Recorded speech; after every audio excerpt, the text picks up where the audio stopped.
All right, here we are. Here we are. Let's go. Let's go. Let's go. This is the October 10th, 2021 episode of the Boxing Source Radio Show here. And I am your host, James Bell, the leader of the Boxing Source on social media. You can follow us through all social media avenues through Twitter, Instagram, Facebook, and also on YouTube. Um, here we are, man. This is pretty much the aftermath of what took place in Las Vegas, Nevada, as we had the WBC and lineal heavyweight championships on the line. Tyson Fury versus Deontay Wilder. The third encounter between these two combatants, and there was a lot of anticipation going into this particular fight, of course. You had a lot of controversy leading into this fight, coming from one side. It seemed like, they had a lot of accusations going towards Tyson Fury, and they thought that Tyson Fury did a few things here and there, and then they wanted to get their payback in blood. Eye for an eye, glass a glass. But Tyson Fury was, hyped, psyched, and ready for this fight. And he basically said that he was going to annihilate Deontay Wilder in this fight. And so we get to the fight, and people wanted to see if Deontay Wilder had, did a few things there while under the training of Malik Scott, the tutelage of Malik Scott. Of course, Malik Scott was a former opponent of Deontay Wilder, was taken out by knockout, first round knockout. It was a final eliminator for the WBC title that Deontay Wilder eventually won. And fast forward years later, now Malik Scott is the trainer for Deontay Wilder. So you had Deontay Wilder coming in there with career high weight, bulked up, over 230. Of course, Tyson Fury was at 277 pounds, but not that much more than, what he had weighed in the previous fight that they had between the two. So people were trying to see if Deontay Wilder, with his added weight, would be what he needed in order to take out Tyson Fury. First round, you kind of like seeing his strategy that he wanted to, go for with the 1-2. Didn't really punch upstairs. Tried to punch to the body. Tried to plan to, wear down Tyson Fury by punching to the body, and all of that. And you saw with the 1-2 that he didn't go 1-2 upstairs. He went 1-2 to the body and tried to see if he could affect Tyson Fury to the body on there. And think about it is that, it looked like it was, fairly good strategy for him. But, I could just kind of seen it to the point where you had that strategy of trying to get to Tyson Fury was going to be a little bit of an issue for him. And it kind of like seemed similar to the previous couple of fights where you had somebody in Tyson Fury that's 6'9" and has the reach that he has. It's the first time that Deontay Wilder had to deal with something like that. So he would have had to come up with a strategy to try to get within range of Tyson Fury. Now, Tyson Fury was able to, do what he could do on the back foot and also do what he could do being a front foot guy and establish a jab and a powerful jab at that. And so, while Deontay Wilder looked like he had some success there in the first round or so, scoring to the body, it wasn't, enough to kind of like break the composure there of Tyson Fury. And Tyson Fury just, tried to stick to his game plan, use the jab when need be, control the distance, and go ahead and try to step forward on Deontay Wilder to see what Deontay Wilder would do.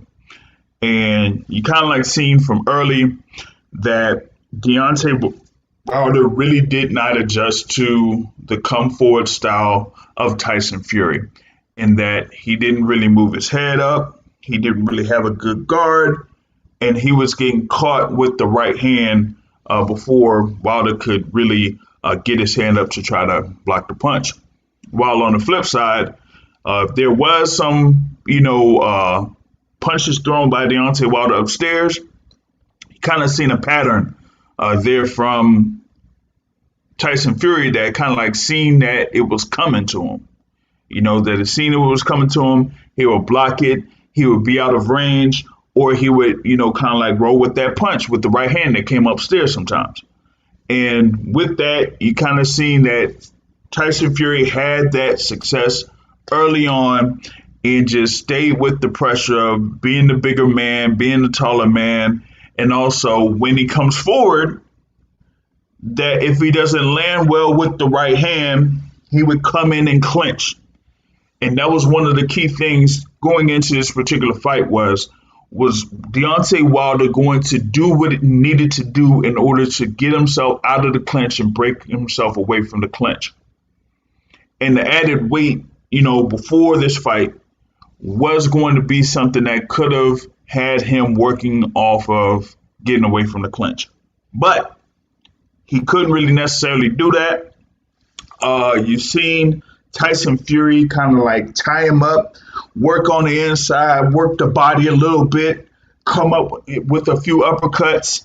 And, the thing about it is that Deontay Wilder initially could not really deal with that type of pressure going to him. You didn't really see him kind of work his way out of that. Try to, be aggressive or as aggressive as Tyson Fury is. So he couldn't really, fight well on the inside. And so what happened there in round 3 was he pretty much got, caught up in that pressure and got hit with it, an emphatic shot to put him down on the canvas there in round 3. And this time it wasn't, something like that first knockdown in the second fight. It was very emphatic that put him down to the canvas. He was able to get up from that, and the pressure, still was continuing there towards Deontay Wilder to the end of the round. And, initially looking at it, I said, you know what? This following round is going to be a big round for Wilder to see where he would be at this particular point if he couldn't, be able to weather the pressure and eventually, falter. But round 4 came, and while Tyson Fury continued the pressure, he was backing up Deontay Wilder to the ropes. And when he backed up Wilder to the ropes, Deontay Wilder threw a left hand and then a right. And Tyson Fury tried to time that right hand and block with his left, but he couldn't block with his left in time, and he got hit very flush with that. And while doing that, his balance was off, and a couple of combination punches from Deontay Wilder put Tyson Fury down to the canvas. And, he had the count, and then Tyson Fury was able to get up from that. And then, even with the balance issues, Tyson Fury had, you kind of seen Deontay Wilder do his thing. I'll get on that later. And he was able to score another knockdown on Tyson Fury there in the 4th round. And the thing about it is that Tyson Fury was able to get up from that, and then he just went in the 5th round, back to being composed, keeping his distance, not allowing Deontay Wilder to really, get in range to kind of like throw his power shots.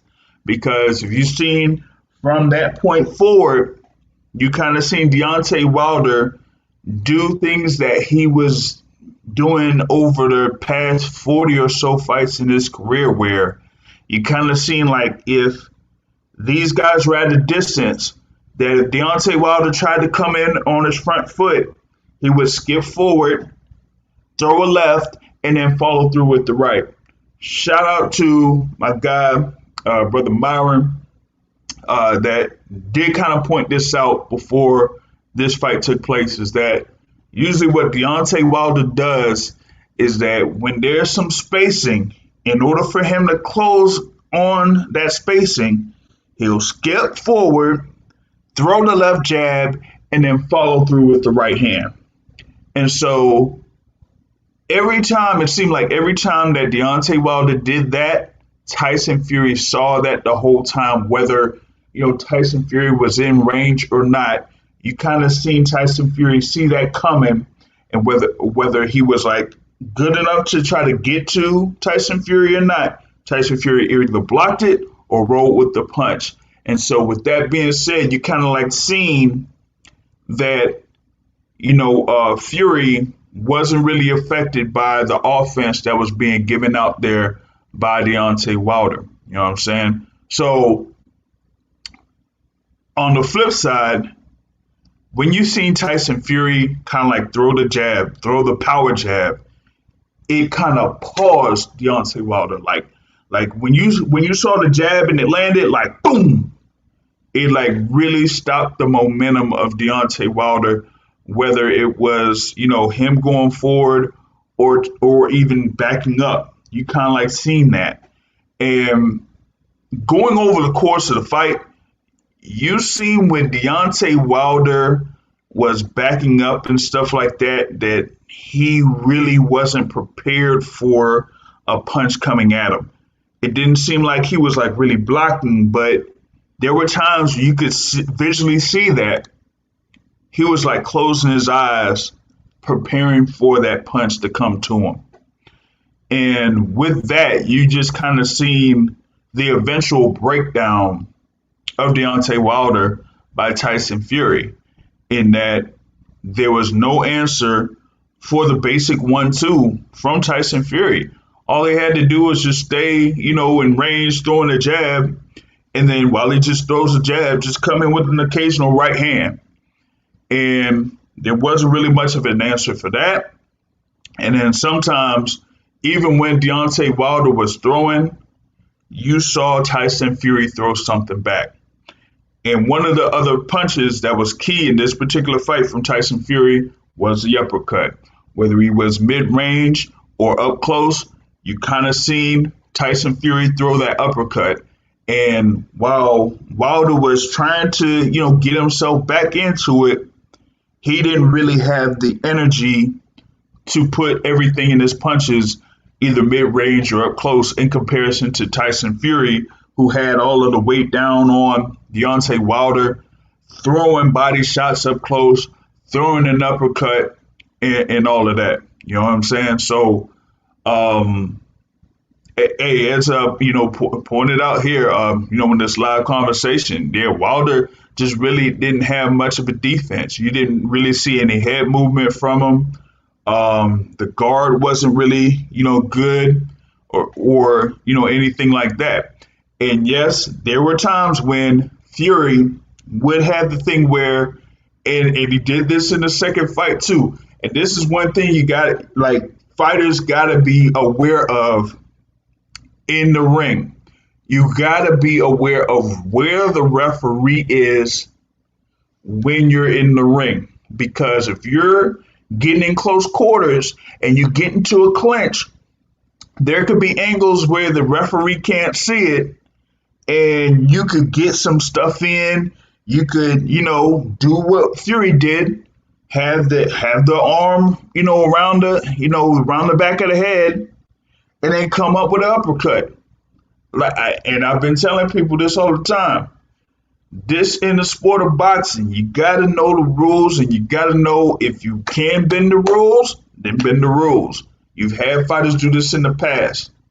One legend, pretty much a legendary fighter, modern legendary fighter, Bernard Hopkins, did that type of stuff for a long time. There's other notable fighters that have done it too. And Fury knows how to work the ring and work where the referees are the whole time. And so that's what he did. He was able to do the same thing where he would be able to lean on Deontay Wilder, have the left arm pretty much like around the neck and the shoulder, and then come in with an uppercut and just keep mowing down and breaking down Deontay Wilder over the course of the fight.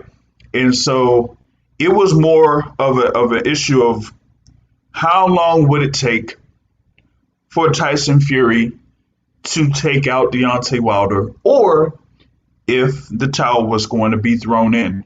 Because there were times, even in the I would say like in the sixth, it was either like the sixth or the seventh round where you saw Wilder seriously hurt and could have been down on the canvas again. But Tyson Fury, with his style of coming forward with the jab and then again forward with the right hand, and then just being too close enough to where if he just let go or backed up, you could have seen Deontay Wilder on the canvas again. I think it was like with around that seventh round or so. And so for me, it was just a matter of Fury just breaking down methodically Deontay Wilder to the point where you kind of seen Deontay Wilder very exhausted. You seen where he was like really breathing heavy. He was, breathing with his mouth open. He was, backing up still, having his hands pretty much close to his chest, but just backing up. And the thing about it is, you can't have that when you're going up against a fighter that's taller than you and has longer reach. You got to try to have your hands up and try to have a close guard to guard your face. But thing about it is, Tyson Fury just controlled that pace and just said, I'm going to just keep throwing that jab at you, throwing that jab at you, throwing that jab at you. And every time Wilder was getting hit with that jab, it was just pausing his momentum regardless. You just seen that he was just frozen in time almost. And it was just a matter of what was going to happen. Was the fight going to get stopped? And you seen at one point where after Wilder was, bleeding from the mouth, had welts, around his face and things like that, the doctor stepped in before the start of a round and checked on him and says, are you okay? Are you okay? And Deontay Wilder did, kind of like say, yeah, I'm good. So the fight ended up continuing, you know what I'm saying?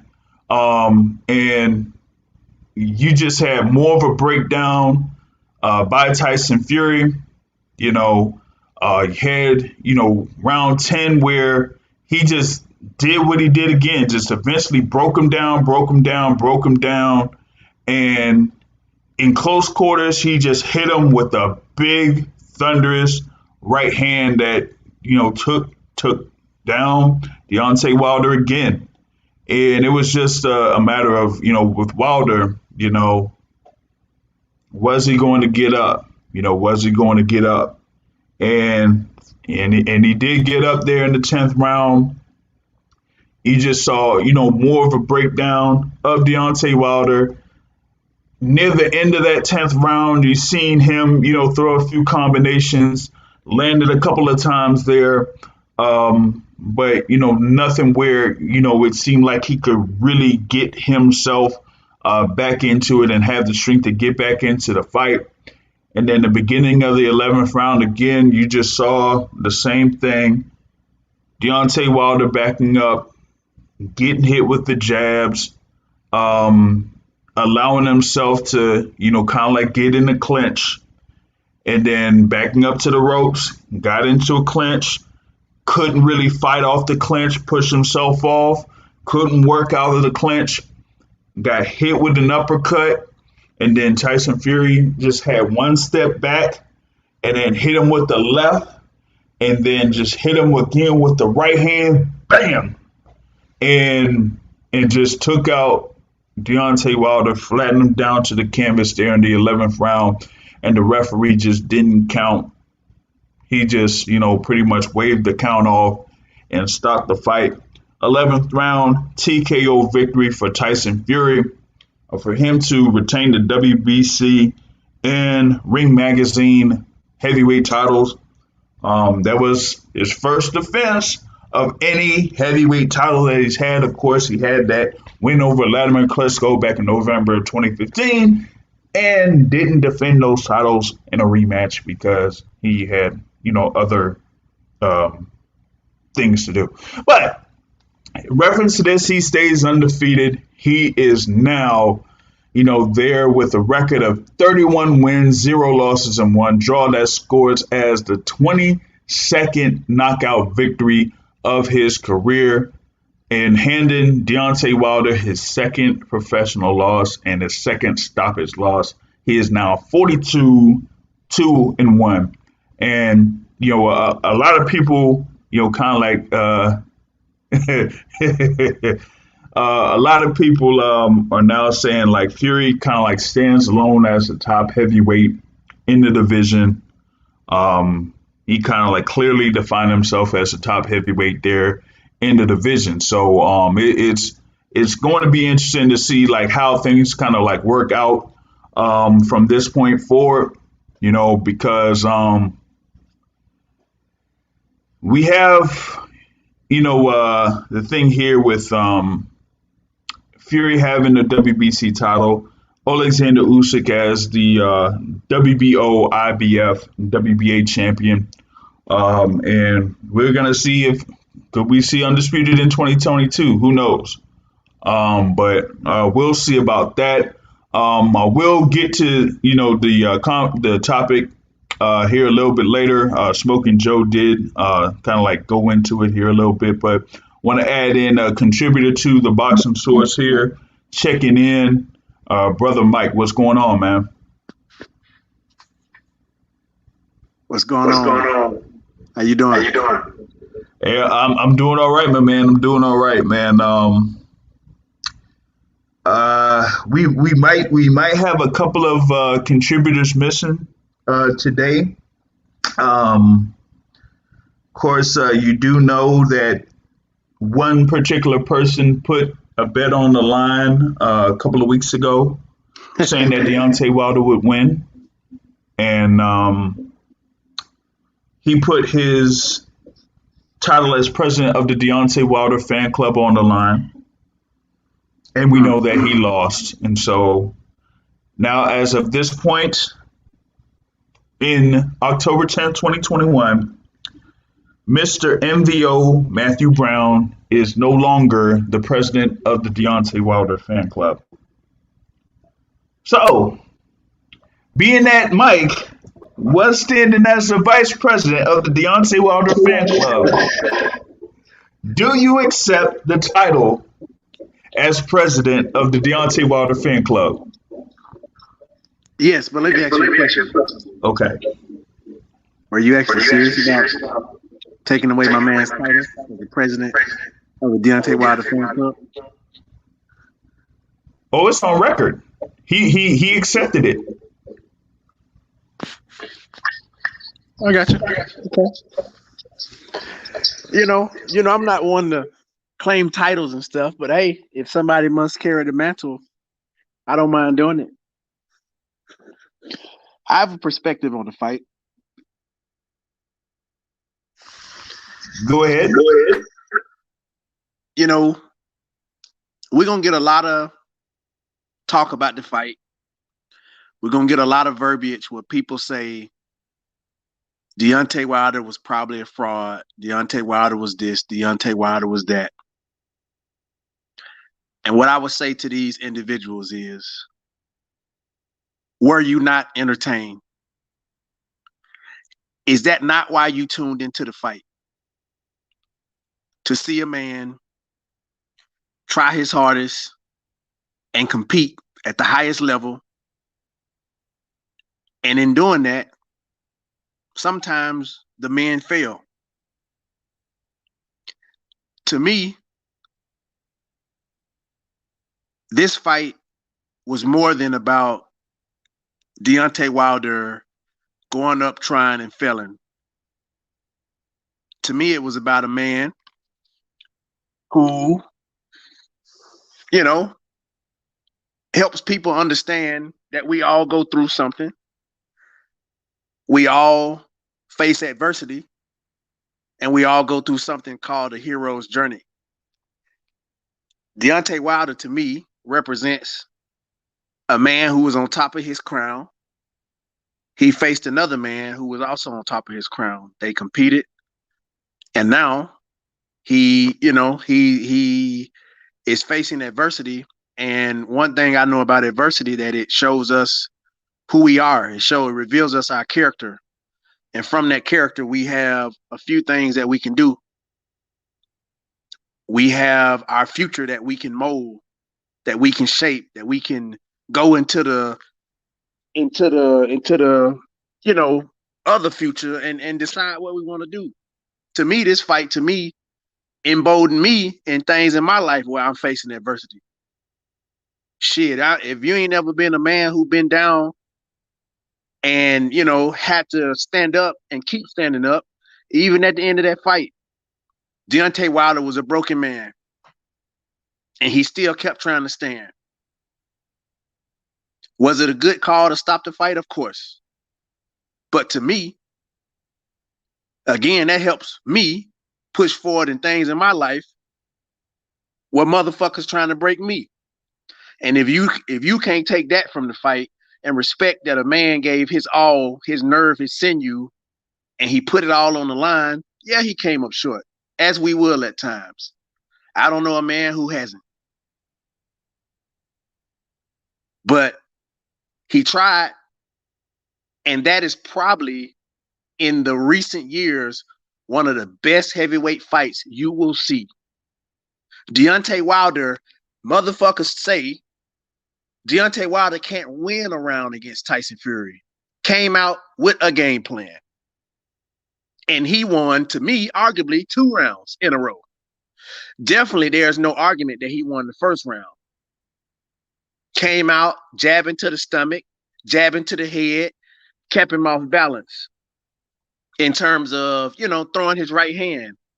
Now, with that, there are some things that we can look at the Wilder camp and question.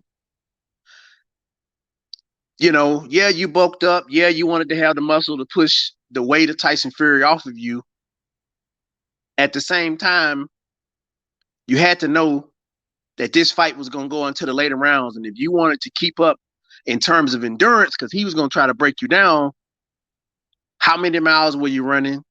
How many sprints were you doing? I'm not questioning the man's, work ethic, because obviously he looked like a damn Greek god. I'm not questioning that. What I am questioning is, what was put into it to ensure that when he got to those later rounds, he wasn't going off of just will.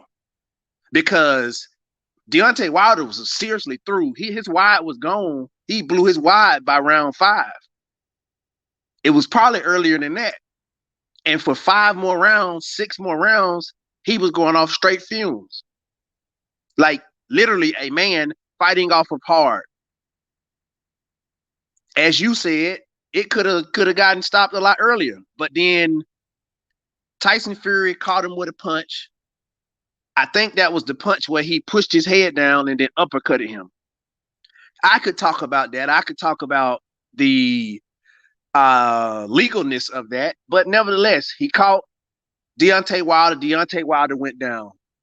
I'm getting texts. Oh, it's over. Oh, he's a fraud. Oh, he'll never beat Tyson Fury. Yeah, he won a round, but we know he'll never win. And guess what Deontay Wilder does? Fury is as confident as ever. As confident as ever. Overconfident even. Wilder catches him with the jab and patented right hand. Hurts him. Oh, shit. Wilder hurts him. Hurts him again. But he can't stop him. At that point, we know Deontay Wilder in trouble, because that was his opportunity. Mike Tyson said it himself. His best chance is to go for it, do what he can in the early rounds, and then get Tyson Fury out there, because winning a 12-round match against Tyson Fury is very unlikely for Deontay Wilder in terms of both of their skill sets. I would agree with that. I think Deontay Wilder did what he was supposed to do. Now, what I will say, the point I was making earlier is when we saw a fresh Deontay Wilder, where he was mentally there, physically there, we saw him try to implement a game plan. And it was such that Tyson Fury was very wary. And if you notice back in the first fight, watching Deontay Wilder fights are like watching Auburn play football. It's very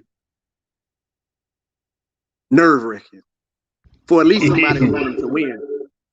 For at least somebody who wanted to win, want them to win.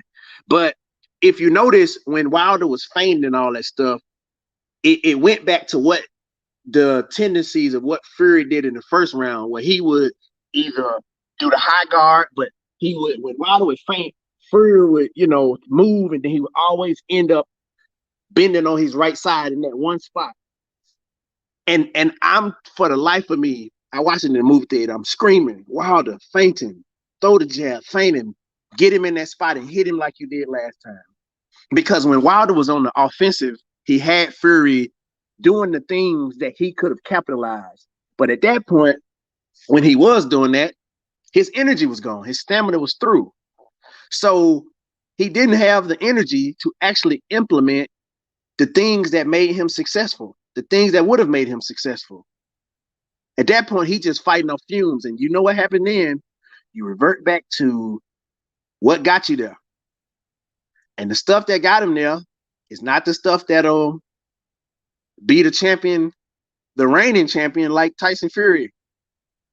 And, we all know what happened. Deontay Wilder fighting on fumes, falling. He looking very similar to how he did in the other fight, lethargic, like he dead on his feet even.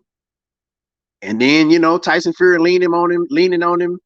The ref, you can ask, like, with all those warnings and all that grabbing on his head and all that stuff, like, where was the ref? I get they say he was a ref that allowed that, but dang. As Deontay Wilder said, it worked. And then, Tyson Fury got him out there. But I want everybody to remember, we can talk about, Fury being the best heavyweight, which he is. He stands alone. No one can doubt that. Everybody has to give that man respect in terms of the craft and what he has done for the heavyweight division. I take my hat off to Tyson Fury, but I also take my hat off to Deontay Wilder, because for me, Deontay Wilder represents something more than a man who, got beat by a better man. He represents a fallen man who goes through adversity, who also has the story on the other side of that of overcoming and the story of resilience. That's what I see from this. If anybody got something else other than that, I don't give a fuck. Fuck you. That's what I think. Oh, so if I say something different, then you don't like it? Okay, hold on. We got one other person coming in real quick. Hold on there, Mike. World Rank in the building. Checking in. In a non-mean way, JR. A man, a warrior, a fighter, a inspiration, and all those things about Deontay Wilder is true. But it was these same things, he was those things prior to this fight. What I don't understand is the concept of reiterating what Deontay Wilder is and what he represents to people. None of this is brought up when he wins a fight, as it shouldn't, because every fight, one fight, or any of his fights does not dictate a man and who he is.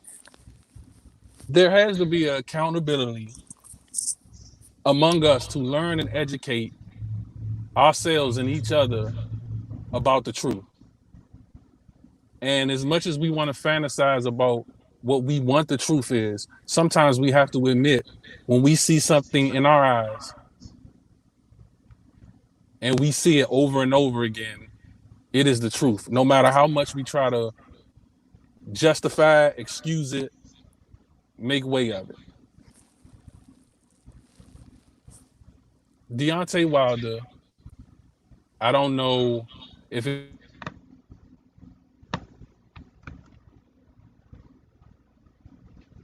Hold up, Cole, we got like cut off there a little bit there, world rank in that D- part. did does he throw? Does he work on his body punching? Uh, did he do anything to stop Tyson Fury from coming forward? And we want to fantasize what we want to believe is true, and not accept certain things that we have the ability to change, but we're not changing it through action. We're changing it through our conversations.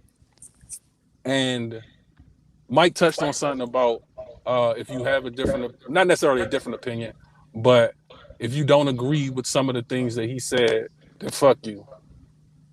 Well, fuck me. Because Wilder can be what you say he is, which he is, but he can also be other things which can be worked on. And this is just not for him.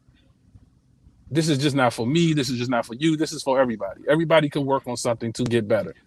And sometimes we have to look within ourselves to understand that we lost this battle, but it's not, one battle is not everything. This doesn't mean anything to me. This doesn't mean anything for the black race. This doesn't identify something as being better just because someone lost. He's going home to his family. Hopefully he's healthy, got money in the bank. There's a lot of other things to do or worry about other than race baiting or worrying about what his standing is as a person in the United States or whatever the case may be. And I just want to take that just for a second, because we can separate who the man is from what the action is in one fight. If it's this fight or the next fight or any fight. Got you on that. My thing in reference to the fight was that, I mean, watching it live, I just saw, someone that was overmatched, that, we clearly knew who the better fighter was. It was just that Deontay Wilder just wouldn't give up. And that was the thing about it. He was like, to me, from even taking away what happened in the second fight, right? In this third fight, what I saw was someone in Tyson Fury that knew that he could beat Deontay Wilder. Going into the fight, he knew that he could beat Deontay Wilder, and he said, like, I'll beat him every single day and twice on Sunday. That was the mentality of Tyson Fury going into this particular fight. And when he said, months ago that there was nothing that Malik Scott could do to teach Deontay Wilder that could get him to the point to beating Tyson Fury. And I just saw that from Tyson Fury, and he was like, you know what? I don't see any elements in Deontay Wilder that could get it to the point where he's going to be able to beat me. The only way that it could happen is if I make a mistake. And in this fight here that happened yesterday, those two knockdowns to me was from Tyson Fury's mistakes. I kind of said this lead in the opening part.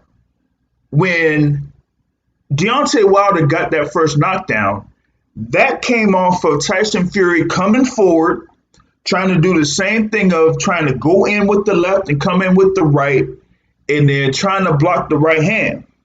And he didn't end up blocking the right hand while, Deontay Wilder was backing up. And so when he got hit, that took off his equilibrium, and then he went down to the canvas.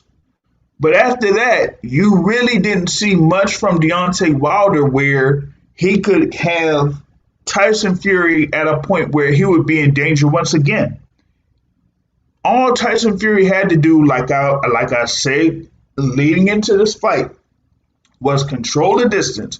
As long as he controlled the distance, he would be able to take control of this fight. And that's exactly what he did. And the thing about it is that when you see someone that's overmatched and getting beat the way that, Wilder was getting beat, it was just something about, whether it was if Wilder was going to get up and if he was just going to be having the courage to continue to get up and if his corner was going to be the corner to stop the fight. And he pretty much got his wish. His corner did not stop the fight, but in a sense, that could have really affected the career of Deontay Wilder to me, because I hear from various fans is saying like, oh yeah, he could face other guys, he could face Anthony Joshua again, or Dylan White, or Andy Ruiz and stuff like that. Maybe, but the way that he was taking those punches from Tyson Fury, I don't know. Going into one thing that one person has said here in the past, sometimes when you fight Deontay Wilder and you get hit by Deontay Wilder, your punch resistance is not the same. Well, here in this case, Tyson Fury broke down Deontay Wilder to the point where his punch resistance was not the same. His instinct told him to get up when he was down, but when he's up and he's taking those shots, that's a whole different story. It seems like he freezes once he takes a shot, instead of trying to stand in the pocket and try to throw. It was different than the point when he fought Dominic Brazil and he was able to score that right hand knockout by standing square and throwing a right to see if he'll be able to land it quicker than Dominic Brazil's was. This was different. Like, he was getting beaten to the punch very often. He was not fighting well on the inside. And like Tyson Fury was saying, it was basically an annihilation. And that's what we saw in this fight. I know that, Mike brought up, this is a great heavyweight fight and one of the best heavyweight fights in years. And I've heard that from various people too.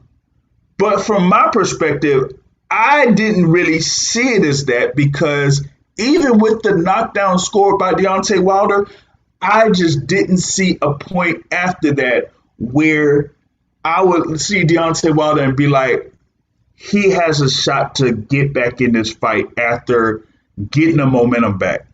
I just didn't see it. And so after he scored those knockdowns in the fourth round, you pretty much had Tyson Fury compose and just continuously break down Deontay Wilder to the point where it got to where it did in the 11th round. My question was always, was he going to stand up to Wilder's punches? I never seen someone get hit and see their body vibrate like when Wilder hit Tyson. And the fact that he got up from that, and it was a legit knockdown, both of them, but it didn't, for that to have that type of effect on his body, and this dude gets up and just says, this ain't enough, bro. And that was what Wilder, that is what Wilder brought, what he could have brought to make. And I said that he had to go for broke because that was his only chance. And he did that. And it still wasn't good enough. And credit to Tyson, but I think weight and his size is a big factor, because I really don't think there's anybody else that would have been in that ring last night that would have beat Wilder. That's just me personally. But credit to Fury for his tactics, especially changing them through the second and third fight, because that weight and that leaning on Wilder and tiring him out, that was really an important part of the piece for him to take control and continue control throughout the rounds. Yeah. I mean, that particular strategy of him, bulking up to over 270 pounds was just something to the point where he just said, you know what, I'm going to study the anatomy of Deontay Wilder. And I see that a lot of his strength there, so to speak, is pretty much on his upper body. But we hadn't really seen someone really try to get into his chest, lean on him, bully him, push him around, and that type of thing, and see if he could adjust his way out of that. And then the second fight, And in this third fight, you really just didn't see that, out of Deontay Wilder there. Real quick, I wanted to introduce another contributor on here real quick. Big time boxing contributor here, man. Shout out to brother Troy Graham, another chef in the building. What's going on? Hey, bless up. How's everybody doing, man? We all good on this side, bro. Good, man. I was just listening, man. You know what? I tell you the truth, my first thought about this fight was they stopped it 3 to 4 rounds too late because he was exhausted and he could have really, he could have really got hurt in there, right? That's if Fury was actually had a punch at all, right? But yeah, I'm glad that it's over. I'm glad we'll never have to see these two fight in the same ring again. And it was a good fight, though. It was a good fight because I thought it was over in the second round, actually, but he came back out in the third and he surprised Fury with those 2 rights. But Fury being Fury, he got up. Yeah, and that was one element in reference to Tyson Fury that I kind of like brought up is that they kind of like have he has like a ability of just refusing to lose. That's just something there. I think that's coming from both fighters actually is that they refuse to lose no matter like what the situation is or how bad it gets at a point of a fight. They just don't feel like they want to lose. So regardless of ability or technique or anything like that, at least having that type of instinct is big in a big fight like that. And on one side, yeah, it did cost Deontay Wilder probably a couple of who knows might be a couple of years or anything like that. But like you said, Troy, I mean, the fight could have been stopped much earlier than that. There was a point where, Wilder was exhausted around like the 7th or 8th round. And I said before, like, he got hit with a big shot that could have put him down if Fury didn't go forward.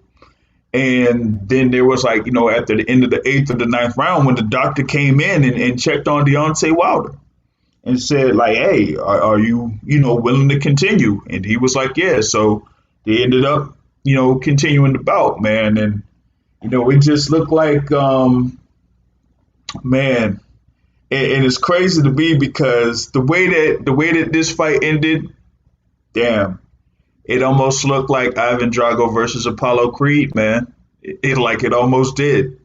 Like, all you needed was somebody in the crowd saying, throw the damn towel! You know what I'm saying? But Wilder just didn't want to give up and tried to fight until the end, man. Well, this whole going out on your shield thing, right? I think that's foolish when you have a family and all that outside of the sport. You live to fight another day. I remember I spoke to Chop Chop Corley. That's a former champion fighter and all that, and he said he was in the ring with some fighter, and the guy was just too big, too strong for him, and he dropped him twice, and he got up, and the third time he got knocked down, he just stayed down. He wasn't really hurt, but what's the point of constantly going through it when you know you're not going to win, right? So he just sat down. He sat down and took the L, and he lived to see another day. So sometimes you gotta think of the bigger picture.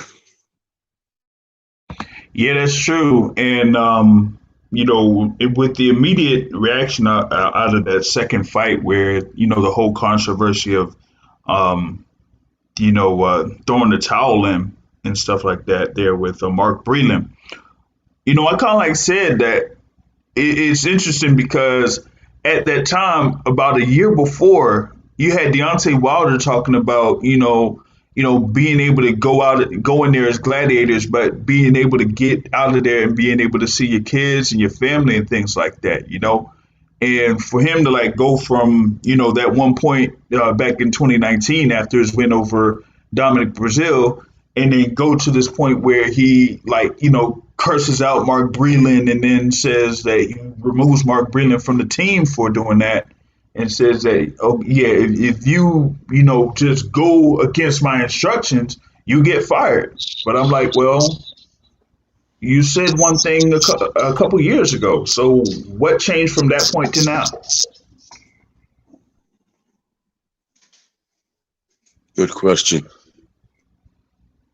Yeah. So now, I mean, you got this thing here now with Tyson Fury as the WBC and lineal champion, and he moves forward. I know that there was an announcement by the WBC saying that the winner of Dylan White Ottawa Lean is going to be the mandatory challenger for the WBC title.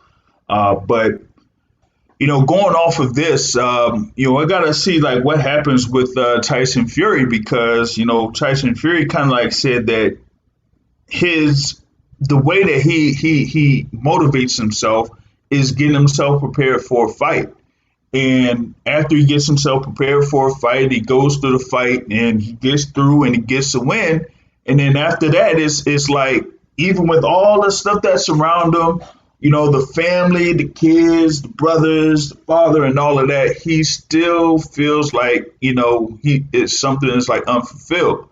And so he kind of like said this at the post-fight press conference that, maybe he'll, have it to the point where he could, keep himself in good spirits and things like that, especially now since he, has another child in the family, that he could, keep himself up and going until the next fight comes up. Because, given the situation of, Alexander Usyk and Anthony Joshua, that's going to be another 5 months before that fight takes place.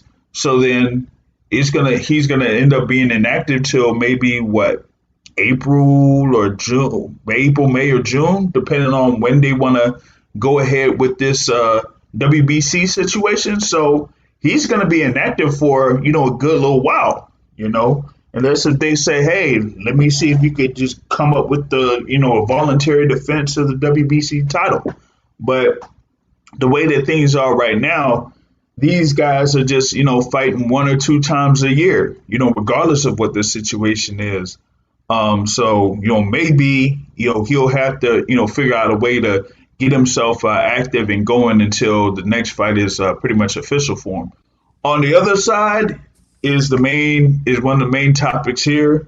Deontay Wilder suffers the second stoppage loss, second loss where he pretty much gets beat down. And, I said this before this fight came up, like I had said it for a while. I said, if Deontay Wilder goes into this fight and loses the same way that he did in February 22nd, 2020, that it might be the last fight of his professional career. And seeing what happened there, and given the situation of, what has been going down with, Wilder's pro career. He's been in there a long time, since 2008. So 13 years, a professional, 35 years old, about to turn 36. Like, is this it for Deontay Wilder? And I pose this question to the panel. Is it for him? I do want to touch on, and I want you guys' opinion. And obviously, I don't know if it's too early or not, but I do want to ask this question.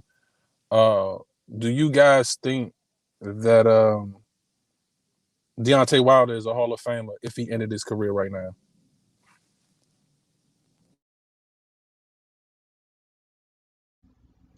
I say that he would be in the Hall of Fame given the amount of title defenses that he had of the WBC heavyweight title.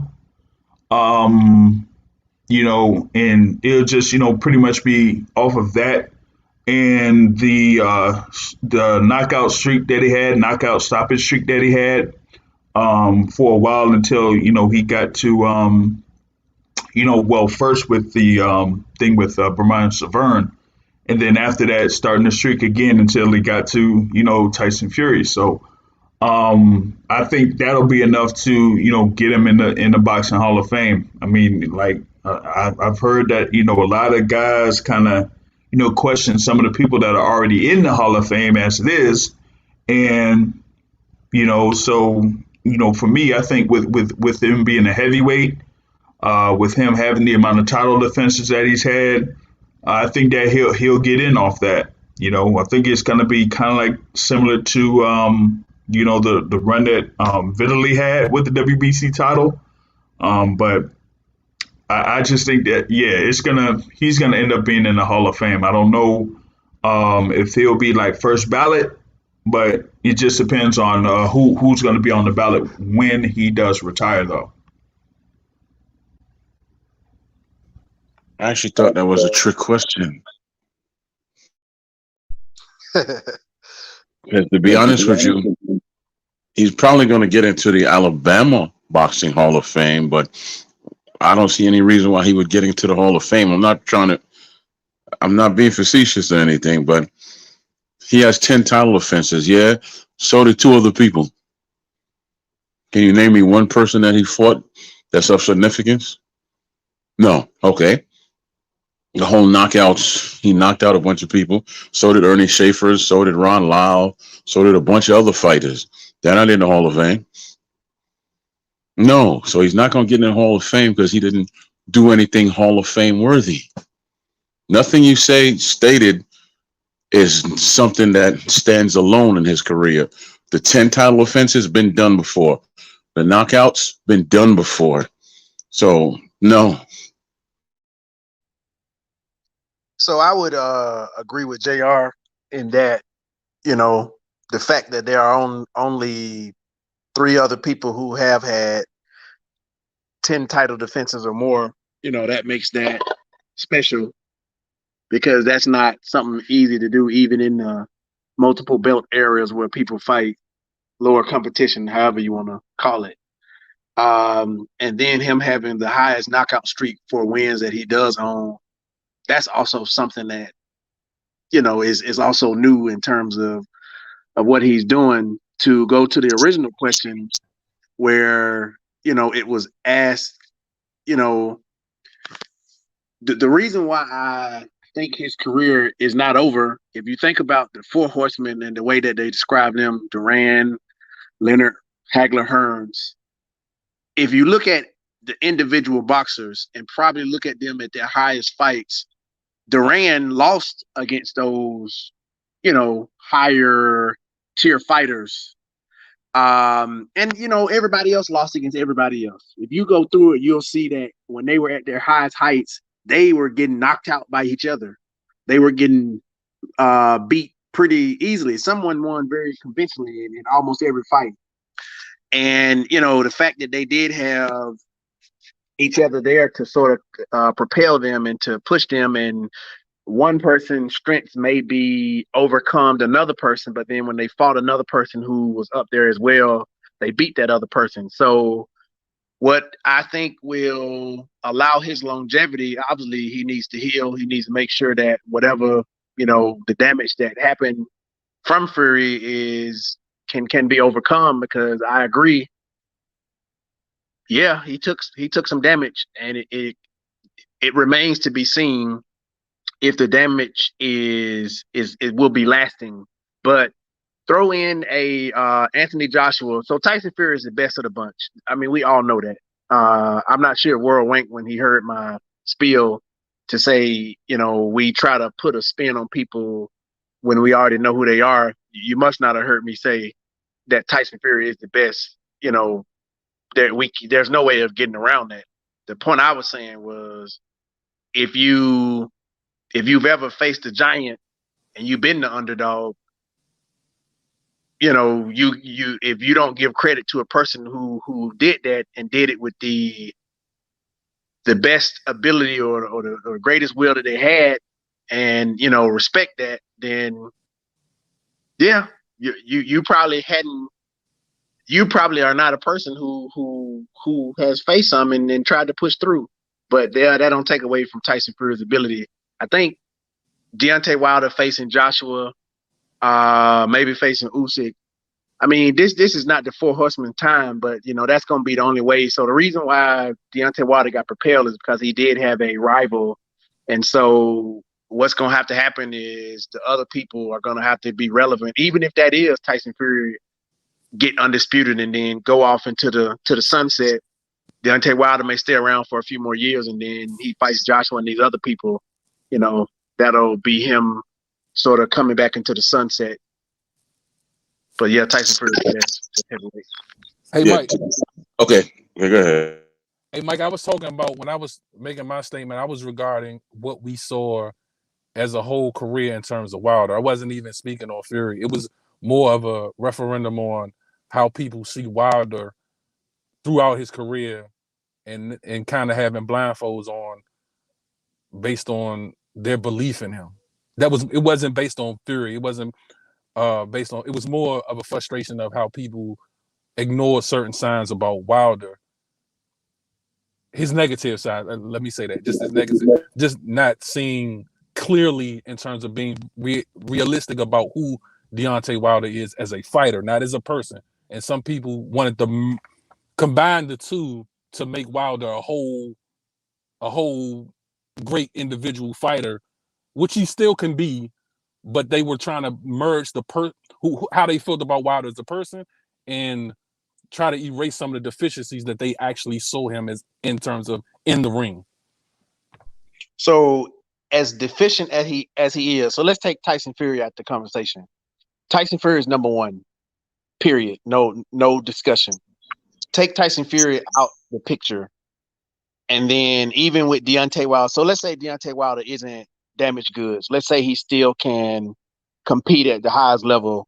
Even with his deficiencies, you also made a statement that you don't see anyone else outside of Fury. Fury does have something special. The same thing that I described about with Wilder in terms of, going up against a giant. I mean, Fury is the best heavyweight, and then he also has that mentality that I don't want to quit. That's very tough to beat in a man. That's tough.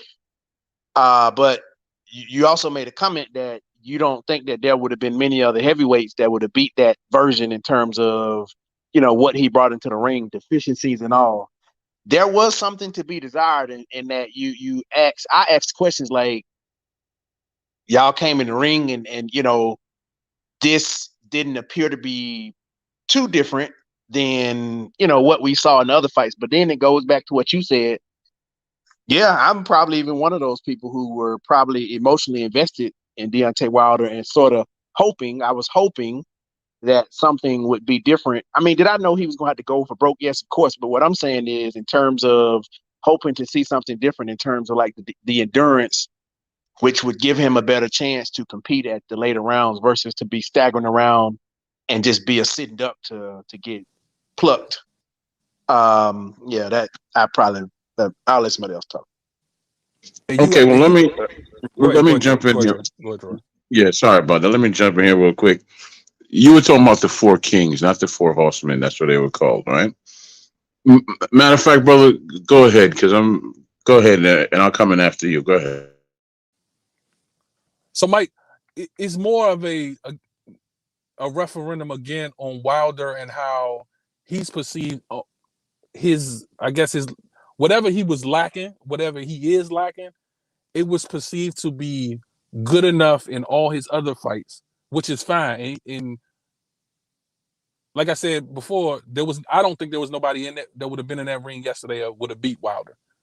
In saying that, seeing the deficiencies he had against lesser fighters, it's like, I'm gonna say we ignored the fact that these deficiencies was there.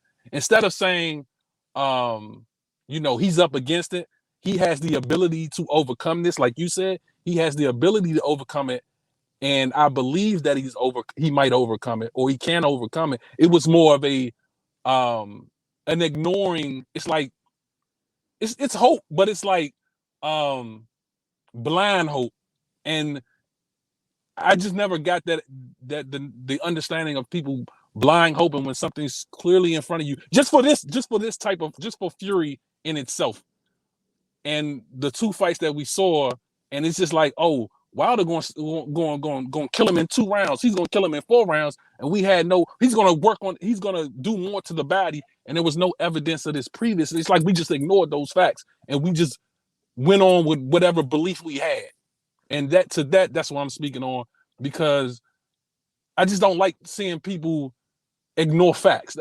That's all. I agree. Yeah. Oh, Can I respond to him real quick? Sure. go ahead.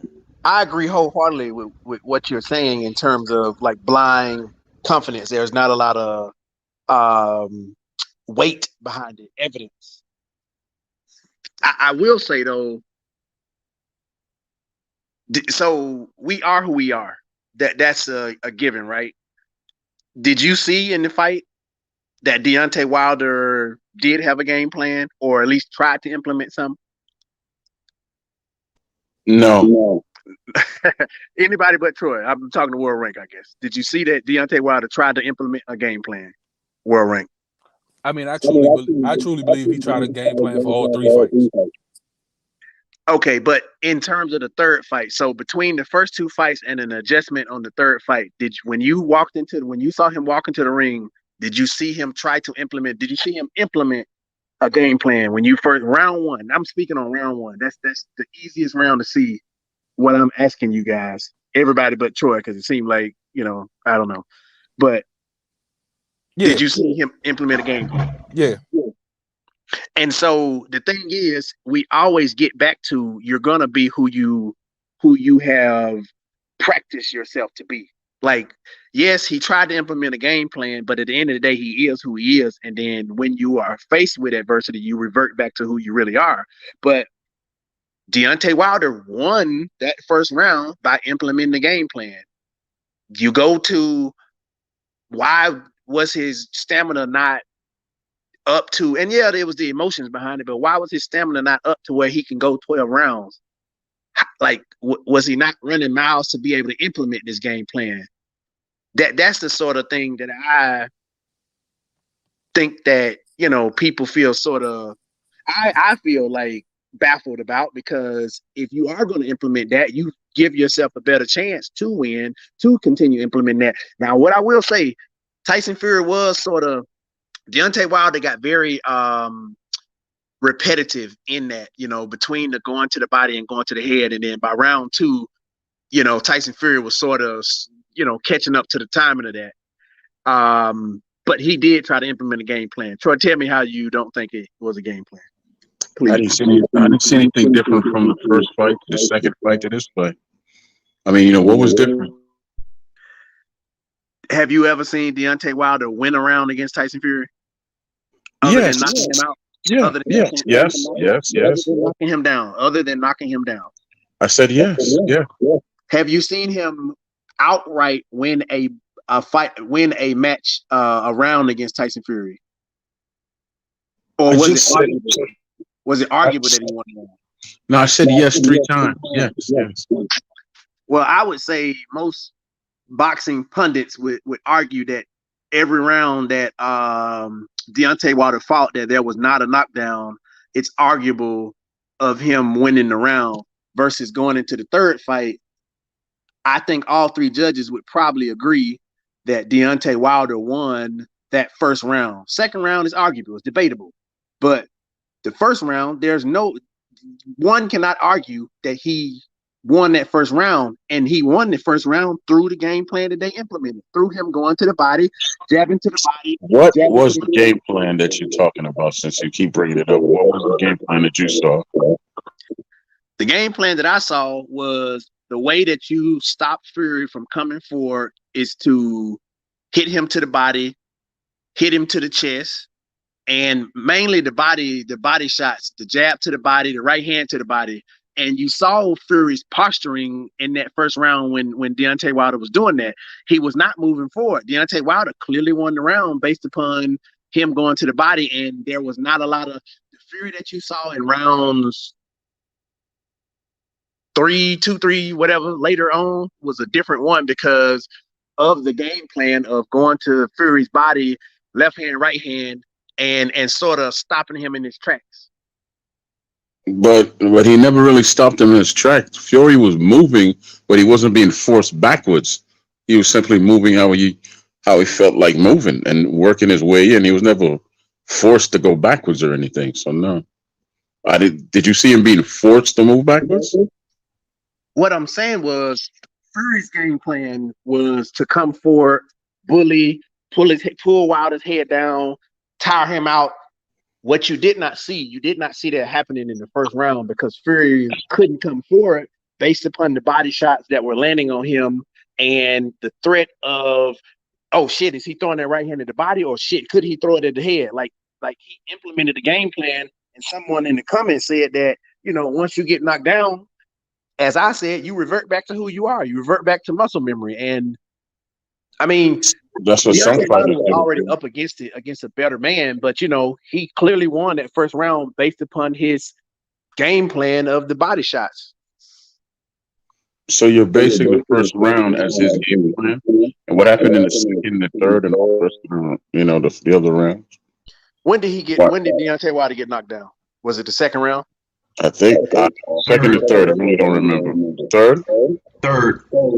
Okay, the third round. Yeah. So I would definitely call something a game plan if you practice something for the whole months leading up into the fight, and then the first round you win the first arguable dominant round against a boxer that you haven't won a dominant round ever before. I would definitely call it a game plan when they say that the game plan is to practice body shots. They have said that through all the media that they have been saying about their game plan is to go to Fury's body to slow him down. And then to actually implement that, and you see it implemented, that was a damn near standing ovation in the movie theater. Once everyone saw that he actually implemented the game plan, it was very hopeful. Our person was like, damn, this man won a round. He actually won a round against Tyson Fury based upon him game planning and implementing that game plan. I mean, you get past those first round jitters and stuff like that, and then the game plan. Once you get hit, whatever Tyson said, everybody got a game plan until they get hit in the mouth. And then you get hit in the mouth, then you revert back to who you are. Yes, it was a game plan, Troy. Okay, but my thing is, I can't give a 30-plus-year-old former champion any credit for going to the body. I mean, that's not something you want to woo and celebrate for a 30-plus-year-old champion. That's something you should have been doing throughout your whole career, right? Troy, so I can't. Let me finish, please, man. Please. Let me just finish. I can't really say, woo, he followed a game plan. He jabbed to the body. That's not impressive. He's 30-plus years old. These are things he should have been doing throughout his whole career. That's not impressive. What's impressive?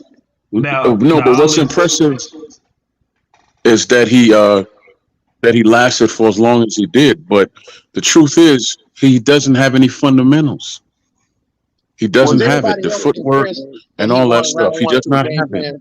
Was anybody else impressed that he won round one through his game plan of what he said? Was anybody at least? What is impressive about that? Can you do that, Troy? Can I do what? Get in there with Tyson Fury? Absolutely not. No. Implement a game plan and beat somebody that's. You mean, can I train someone to do that? A better fighter than you. You asked me, can I train someone to do that? Why don't you, yes or no? Yeah, I could train somebody and see how it works out. I mean, I got a couple examples of me training people, but things work out how they train out. But you can't say that the whole one round of an entire fight is a game plan. No, it's just one round. And going to the body at 36 years old is not impressive. What's impressive about that? Here's the thing, Mike. And Troy. Now, what Troy is kind of like saying is like going to the body, he's saying like he should have been doing that earlier. But my thing is, I've seen Wilder do that before. I've seen Wilder do jabs to the body before. I've seen him do jabs to the body to Tyson Fury before in the first two fights. The thing about what happened in the first round was that I think people didn't expect Deontay Wilder to kind of like throw the 1-2 to the body or try to throw double jab and then the right hand to the body. I think that was what, some people didn't necessarily see Deontay Wilder doing, because usually when it comes to Wilder, he just throws one punch or two punches at a time. And to kind of like see that, okay, he could at least stay consistent for a 3 minute round, to do that, kind of like said, well, at least in the fans' perspective, okay, yeah, he's able to do it. He's able to do it. But the key thing is how long are you able to do that and stick with that particular game plan and not be affected by what your opponent is doing. And that was the key there. It was that, yes, it was working for Deontay Wilder to a particular point, but once Tyson Fury kind of like made his adjustments and kept the distance, threw the jab and threw the jab with emphasis, that yeah, you did see Deontay Wilder kind of go back to the old Deontay Wilder. And I said it, like it's crazy, but Tyson Fury told him, he's like, look, Malik Scott could teach you all that he knows or whatever that you know, but sooner or later, you're going to go back to the same Deontay Wilder that you were. And that's exactly what happened. Right, and I didn't see anything new. I didn't see one thing new in that fight. Nothing. That's very well and true. Everything that you're saying of him reverting back to who he was. Like, no one is trying to say Deontay Wilder was a metamorphosed butterfly. But what I am saying, the consistency of what he did in round one, he had never done to Tyson Fury in any of his fights, any of his rounds of his fights. The way that he dominated the round one, he had never done that to Tyson Fury. Tyson Fury was always the one winning the rounds, the boxing match. Deontay Wilder clearly won round one of that boxing match. And to me, it set the tone of, okay, I've been preparing very hard. I have a game plan. I'm serious about the game plan. Now we go back to the adjustment that Tyson Fury made, and Tyson Fury being the champion that he is, he adjusted to it. What was the adjustment he made then in round two? Because what did he do so differently, so drastic in round two? He got used to the repetitiveness of what Deontay Wilder was doing, because it was very repetitive. One thing we all know is that you can't. What did he do exactly? I'm sorry. You can't change the old dog stripes or whatever the saying is. Like, you're gonna be who you are, generally speaking. So the things that they implemented, like JR was saying, the jab to the body, the 1-2 to the body, he kept doing that, and then he also now was doing the 1-2 to the head, and that became very repetitive. Tyson Fury started to catch the timing of that, like he did in all the other fights, and the repetitiveness of not disguising the 1 and the 2, and instead of him, like I said earlier, before y'all got on the phone, Deontay Wilder, when he was jabbing, he got Tyson Fury to doing the things that Tyson Fury did in his repetitiveness, where he would jab and then Fury would move his head and get in that position in the right, versus Deontay Wilder not feinting or throwing the left hand or throwing it soft and feinting and then waiting till Fury get in that spot on his right hand side and then throw to that spot. What did Fury do? I would have to go and watch and tell you exactly what Fury did. But what I do know is that Deontay Wilder won round one. The action changed in round two once Fury saw the repetitiveness of it and sort of got the timing of it. He caught him in round three due to him sort of catching on the repetitiveness of it. He got overconfident in round four. Deontay Wilder caught him and knocked him down, and he almost got him out there in round four. And then by that time, the wide was blown, and he was fighting off fumes. And we all knew the outcome after with him not winning that round and it not being over. We all kind of expected outcome. Did I hope for some other knockdown? But then when I saw in the like 8th or 9th round when he did hit him with them punches and they were like there was not a lot behind it, it was inevitable.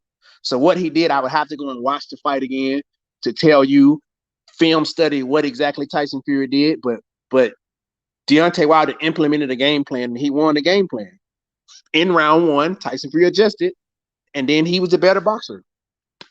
That can happen. That's very that is very it's a plausible scenario to happen. You get beat by a better boxer, you get beat by a better person, which is what happened. Go ahead, World Rank. I think you wanted to say something on boxing sauce before I jump back in here.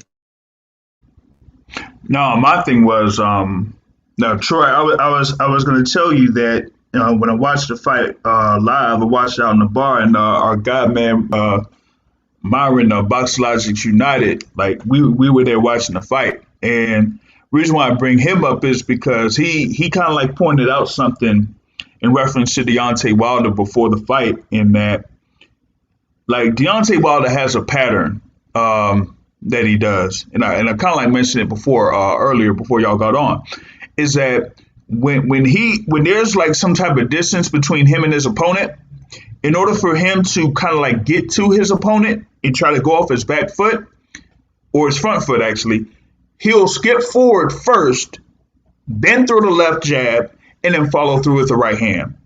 And so when he went back to like going upstairs, you'd seen the same pattern of Deontay Wilder skipping forward, throwing the jab, and then throwing the right hand. And it just seemed like every single time he did that, Tyson Fury knew that it was coming and could adjust to it. And when we talk about him like going back to his old ways, that was one of the things that he did. He went through that same little thing to try to set up his right hand by coming forward, skipping, throwing the left jab, and then following through with the right hand. And Tyson Fury just saw that, and you really didn't see that type of adjustment from Deontay Wilder to where he could set himself up to be more successful against Tyson Fury. It was just, the basic, the 1-2 coming forward, stepping forward, where, your opponent, if he has enough spacing, he'll be able to see it and either step back or, step off to the left or to the right and counter off of that, and for Deontay Wilder to, kind of like get up to this particular point and not necessarily have the elements or additional elements in order to utilize the right hand or to set it up, it just goes to, him, I guess, being able to get as far as he was able to get in his pro career by, just getting away with that. But a lot of times he just fought against guys that were, shorter, significantly shorter than him, and didn't know how to close distance to where they would be able to affect Deontay Wilder. And I said this even before the first fight with Tyson Fury. I said that Deontay Wilder does have issues with guys that are close to or at his height, because he doesn't necessarily have that reach advantage that he would have. And he doesn't really utilize the jab as much in order to try to get at his opponent. So when he doesn't utilize or use a jab very well, that's not a good thing when you go up against a bigger guy or a taller guy or something like that. Because we all saw what happened with him in those first couple of rounds against Gerald Washington. Gerald Washington had a better jab there up to that particular point. It was just that he got himself caught by a right hand and knocked him down, and then Wilder went to Wilder pretty much, and that kind of like stopped the fight. But, guys like Gerald Washington or, even Eric Molina to a certain extent, or even Johan Duhaupas to a certain extent, really, if they utilized the jab against Deontay Wilder, he really hadn't had the ability to either parry the jab or try to jab with them, So I just thought that was going to be an issue for Deontay Wilder going up against the likes of like a Tyson Fury or an Anthony Joshua, to me, because as long as you're able to jab better than Deontay Wilder, you'll be able to get to him. That's how I felt. Go ahead, Troy. Yeah, because see, everything you just said, making adjustments, doing this, doing that, that's what boxers do. What's the one thing he's never been class? a boxer.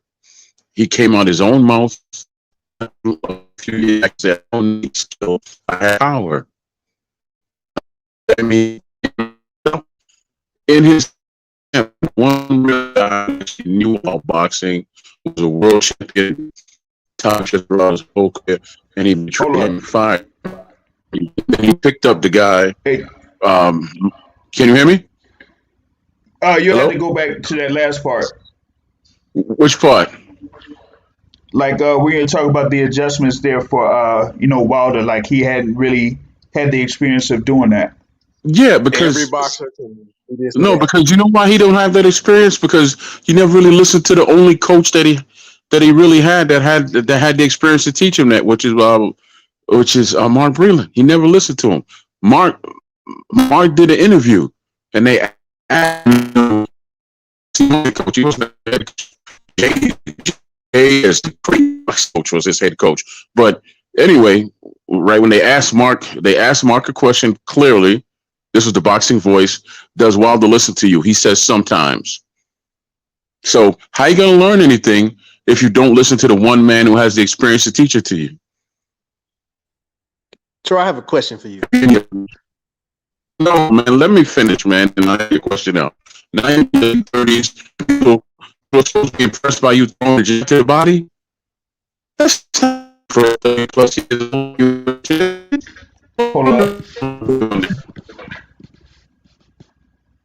Hey, y'all hearing Troy? He It's sounds. It's 12 sound year old like piano amateurs. lessons. It's coming out. Y'all can't hear me? No, Or it no? was sounding muffled. Or how about now? Now it sounds a little good. Okay, I'm sitting in the dining room. Let me go to the living room. Just tell me when you can hear me clearly so I can continue. We hear you I now. sound any better? Yeah. Okay, yeah, throwing the jab to the body, like I was stating, it's 12-year-olds and the amateurs that do that. So if you 36 and a former champion, that's not impressive to anybody. Following a game plan is a bunch of fighters doing that. But the thing it is that you have to listen to the people who have more experience than you. His whole camp, in his entire camp, outside of Malik, who else is a boxing person in there? Who? Right, the guy he just brought in, whose name I don't even know. Right. Oh shoot, I So forgot who that chief second was. right. So that's two people. But who else in his own camp? And on top of that, he actually he actually runs his own camp. He don't even listen to them to his people. You understand me? Because listen, he has all the fun. He has everything he needs to be great. But at 36, 37, he's not going to get there because he didn't want to listen. And he had the one man that could turn him into something special. The same man, who created Vernon Forrest, and he betrayed him and fired him. Right? The same man who was the top boxer from the amateurs to the pros and is going to the Hall of Fame if he's not in the Hall of Fame already. Mark Breland, he fired him. So, if Wilder wants to save the next couple of years of his career, he needs to clean house and fire everybody. He could keep, Malik as like a hype man, like a Drew Bandini Brown, but he needs to get a real trainer in there. And I got one for him too, a Hall of Famer right out of Baltimore, called a Marvin McDowell, right? Or Tommy Brooks, either one of them. They got 26 champions between them. So there you go. There you go. So, Troy, I'm gonna ask you my question. You conflate. It appears that you conflate an individual boxers. Do you accept that a boxer has their own individual strengths and weaknesses? And for that individual boxer, there are things that they should work on that are specific to them. Do you think that is a given? Do you agree with that premise with that I'm saying? Within the Yes, of course, man. You should also listen to your trainer because Okay, you obviously brought him in because he has more experience than you. So you should trust him enough to listen to you. I Listen to agree. the man. I agree. Let me finish my thought. So if that is the case, okay, Wilder is where he's at whether he listened to somebody or didn't listen to someone, but he's deficient in the areas that he's deficient in. And what I'm hearing you say is the fact that every boxer should know how to implement a jab to the body, that for a person who has not shown the ability to do that in his career, it is not something to be No, it's not impressive. appreciated. It is not something to be appreciated because every boxer should be able to do that. What's to appreciate about that? It's just going to the body. It's not. Because for It's not. an What was there to appreciate about? because for an individual boxer who has weaknesses, if someone, so let's say the endorsement that you made for the two coaches that you made for, and they teach him how to go to the body and how to throw the jab and how to disguise the jab and when to throw the jab and the many ways to throw the jab to where you're not telegraphing and that little skipping thing that he does to telegraph. Let's say they teach him all that stuff. Do you not think that that would be something to applaud a fighter who has deficiencies and has worked on those deficiencies? Because to me, what I'm hearing is that what I feel like people call it is a fixed mindset. Like, because if I'm bad at math and you're good at everything, you getting an 80 on the math test don't mean anything to you, but me getting an 80 might mean the world to me because I'm bad at math. Like, Listen. The only way that I would give him credit for anything is if he stays consistent at it. That's what it is. If you stay consistent at it and you grow with it, then I can say, okay, I see the growth in him. I didn't see any growth in that fight. I saw the same thing I saw in the second fight. so you didn't see him implementing body shots in the first round. That to me is He growth. threw a jab to the body. How many times am I gonna repeat myself? That's not impressive at 36 years old. From JR, he threw a jab and a right hand to the body. I'm not saying he deserves a participation But trophy. that's not impressive. The man's 36 years old and a former world champion. Why is that impressive to you? They throwing a jab to the body and a right hand. Ooh. Because it shows me exactly what you say that he wasn't doing. You say that he should have listened to his coach and the game plan that the coach tried to teach him to do. It shows me that the coach that he had, that is one thing that they worked on, and I see something starkly different from what he has done before. It shows me that, yes, I do agree with the premise that he does need a more mature coach that can show him the different nuances of how to capitalize on his style. But what that shows me is that he is teachable and that he can implement something, even if it's not enough, even if it They wasn't started the enough first time, round. even if it wasn't enough time. And when he got hit, he reverted back to whoever he was. It shows me that he tried to implement it and he got hit and then he became who he always has been. Like when you get hit, you do the same thing. When I get hit, No, I I do the same don't. thing. No, Yes, I you do. don't. Yeah, No. you actually How do. the hell are you gonna tell me what I do when you don't know me? All right, hold on. Because if Hold you're on a like sec. every other human in the world, you when you get flustered, you do what you have practiced all your life to do. That is no different than myself. That is no different than my I don't have brother. that weakness. I'm telling you. I'm telling you. I don't have that weakness. If I All right, so practice something and carrying Right. on and all that, I'm not going to revert back to anything because you know what? I have the strength and the faith to know that I can carry on through. And I'm stubborn as hell. I'm going to go to my grave yeah, like me that Troy, too. too. Troy, All it right. doesn't have to necessarily Now, be a negative thing either. He should say revert to what you know. It doesn't revert to what you know doesn't necessarily have to be a negative trait. Uh, okay, but hear me out. If you going back to your old ways right after the first round, then that shows a weakness. 20 well, years of learning I think what something, he's Troy. saying. What? 20 years of learning Hold on, something. Mike. Hold on, Mike. What Troy is saying is that he kind of feels like there was a lack of discipline on Wilder's part in reference to what happened in the after the first round of this third fight.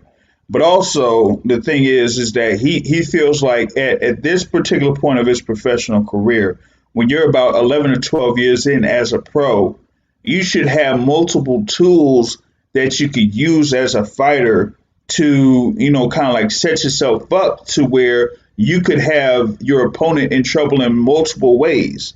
And the thing about it was is that for a long time, especially when he was, as WBC champion, Deontay Wilder pretty much like relied on the very same thing. Whether we had the instance where, as you've kind of like pointed out, Mike, that you have your left hand as like a range finder, or pretty much to like set where the distance is, or use it as like a pawing mechanism to try to bring down the guard of your opponent and then just shoot in with the right hand.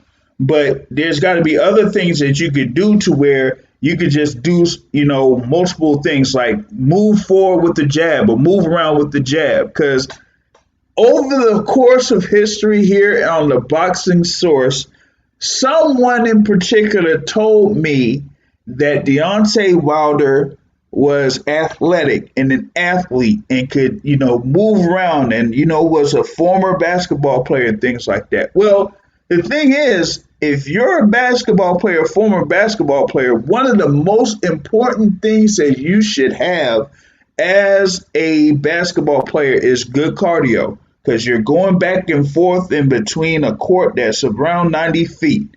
So if you could run back and forth, going on a hard wood court, you should be able to have the energy to try to get yourself moving around the ring that's much smaller than 90 or so feet, So I was trying to see where the overall movement or mobility is from Deontay Wilder to say, okay, yes, I have the height, I have the reach, I have the length, but I could just do what people thought he would be able to do under Mark Breland, is say use the jab and just use that as your best weapon, and we didn't necessarily see him develop that over the course of the time that he was there as a WBC champion.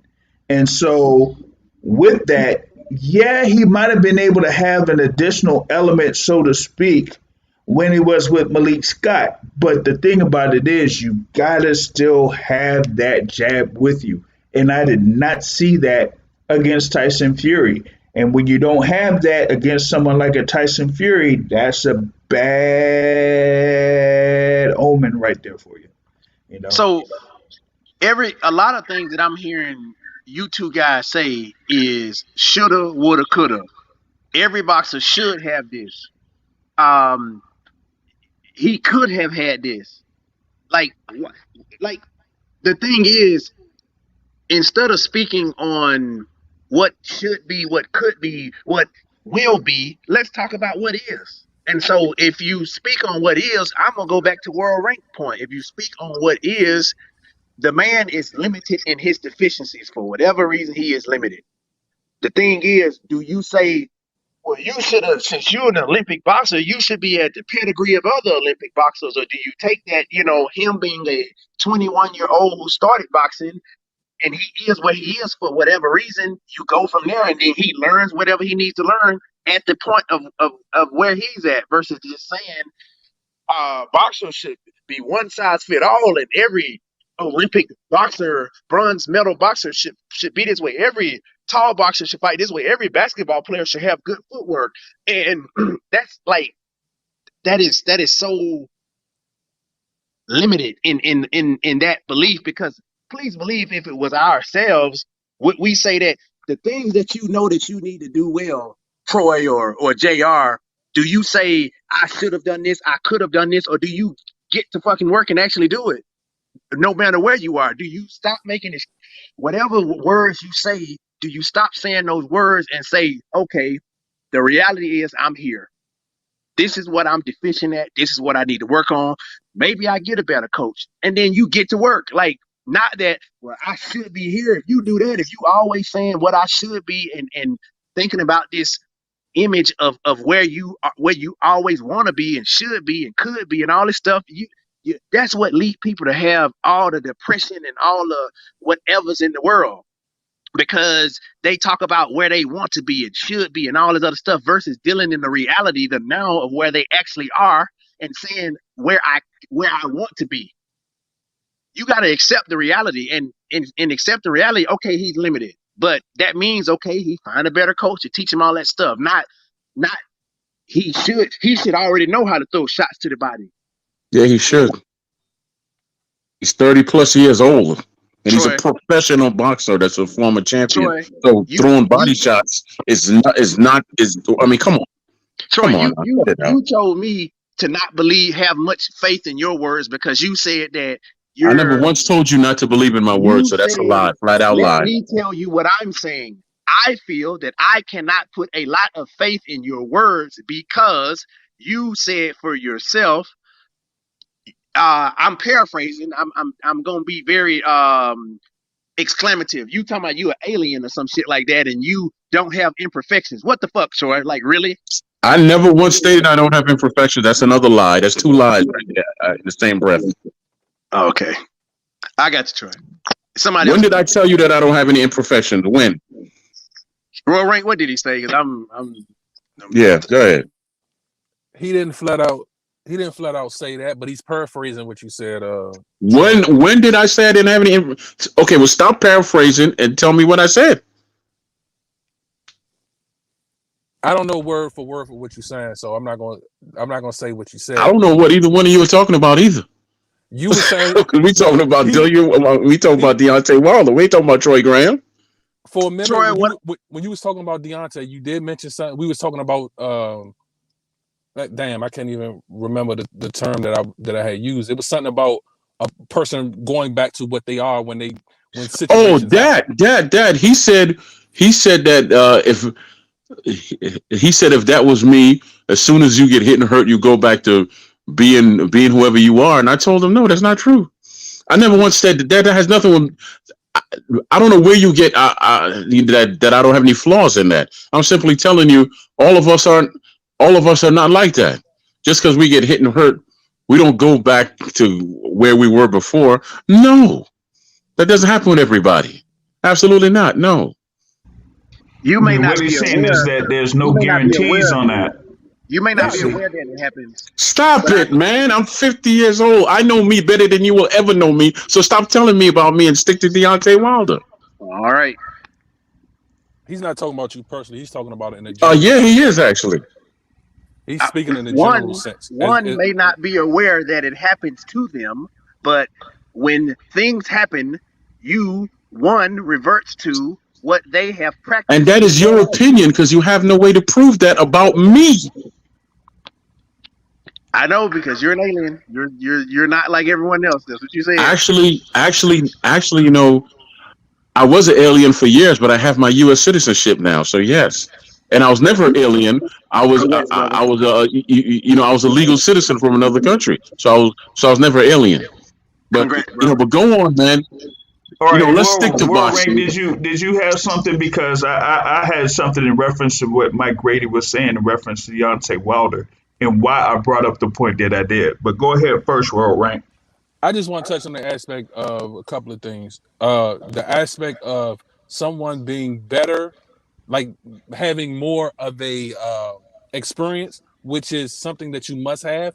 But that guy might not be a fit for who I am as a fighter or as a person. Just because a person has specialty in a specific field doesn't necessarily mean that it meets my criteria for what I need as a fighter. Breland might fit that criteria for Wilder. He probably didn't. I don't know.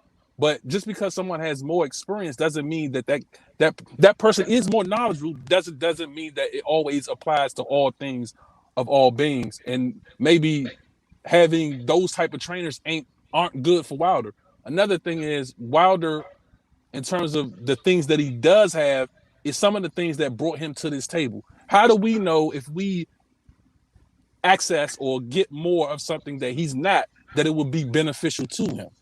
So what he's great at, just because we're trying to add something different, maybe that takes something away from who he is or what got him to that point. So just because we continue to try to add something to him doesn't always mean that becomes a better fighter. And all fighters aren't all the same. So some fighters need certain things that other people might not need. So in terms of, yes, Wilder should be able to throw a certain punch because he's been in the game for so long. But for some people, we don't learn the same. The same tactics aren't applied to every person. They didn't have the same training straight up and straightforward like every single other person, despite what they should have. Okay. And going into that point, and one thing that like Mike said, what we had in this particular fight, well, actually in the past three fights, is kind of similar to what we had a couple weeks ago, in that we had a matchup of two fighters that were pretty much at the top of the division or around the top of the division, but they had different levels of overall experience. And when they started, fighting, period, a few weeks ago, you had Anthony Joshua against Alexander Usyk. And, Joshua started, pretty much around like 17 or 18 years old. Alexander Usyk started when he was, a little kid or whatnot, and had of course, his extensive amateur career. And here you had the thing with Deontay Wilder, where he started around, 19 or so years old after he got out of high school. And Tyson Fury, who pretty much was fighting since he was 8 years old. You almost had that same little instance with Anthony Joshua and Andy Ruiz in that first fight, where you had somebody that had been fighting since they were a little kid, in second or third grade. And sometimes those elements that they have learned over the course of that time is very key going up against a guy that maybe has gotten to a high level, but didn't necessarily have the amount of experience that, you have, because you might know some things, know some little ins and outs that they haven't been able to learn yet.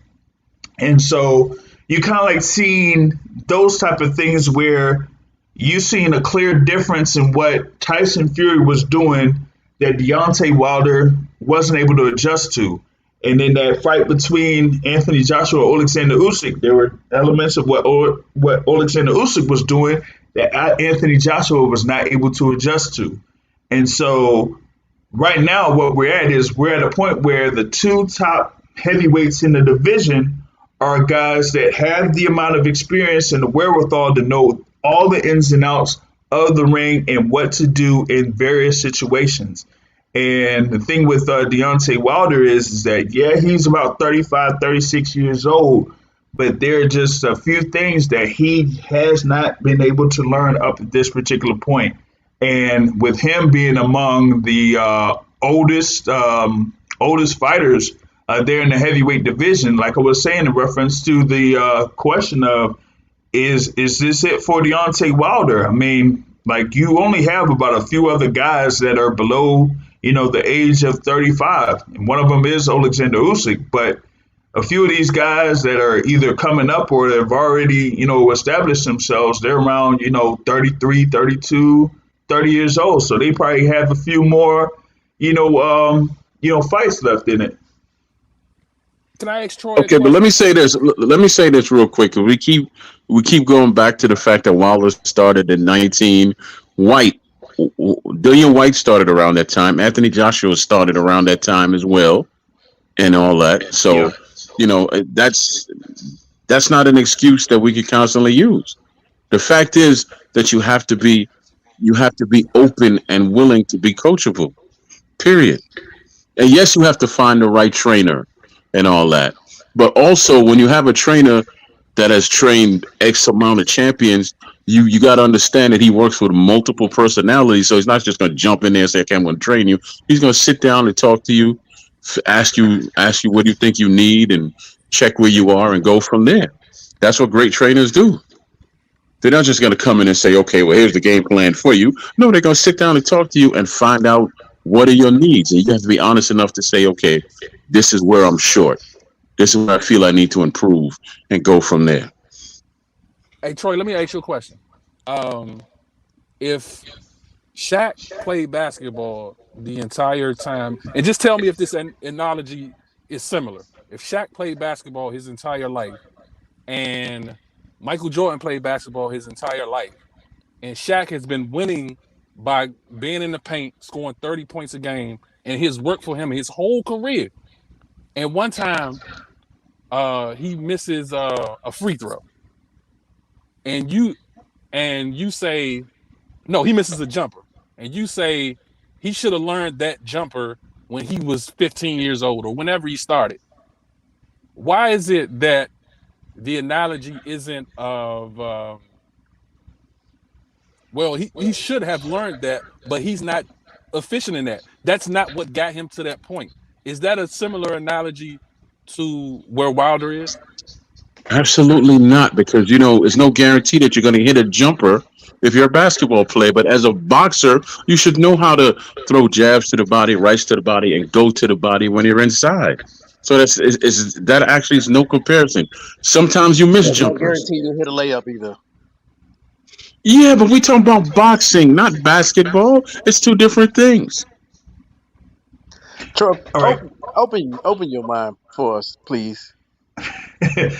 Listen, Wanted no, to no, bring no, up stop, no, something. no. Hold on, please. Okay, let me say this. I have a very open mind, but you seem to be the one with a closed mind that thinks that a first round of a fight is what a game plan is. No, that's not a game plan. That's just a man going to the body in the first round. What is impressive about that to you, man? I've been around this sport for 3 friggin' decades plus. What is impressive about a 30-plus-year-old former champion who you say is a Hall of Famer going to the body? That's impressive. Uh, Okay, so you telling me that we lowered our standards so much in boxing now that you have this Hall of Famer, which you say he's a Hall of Famer, that going to the body is ooh and ah now from a Hall of Fame boxer? Please explain that to me.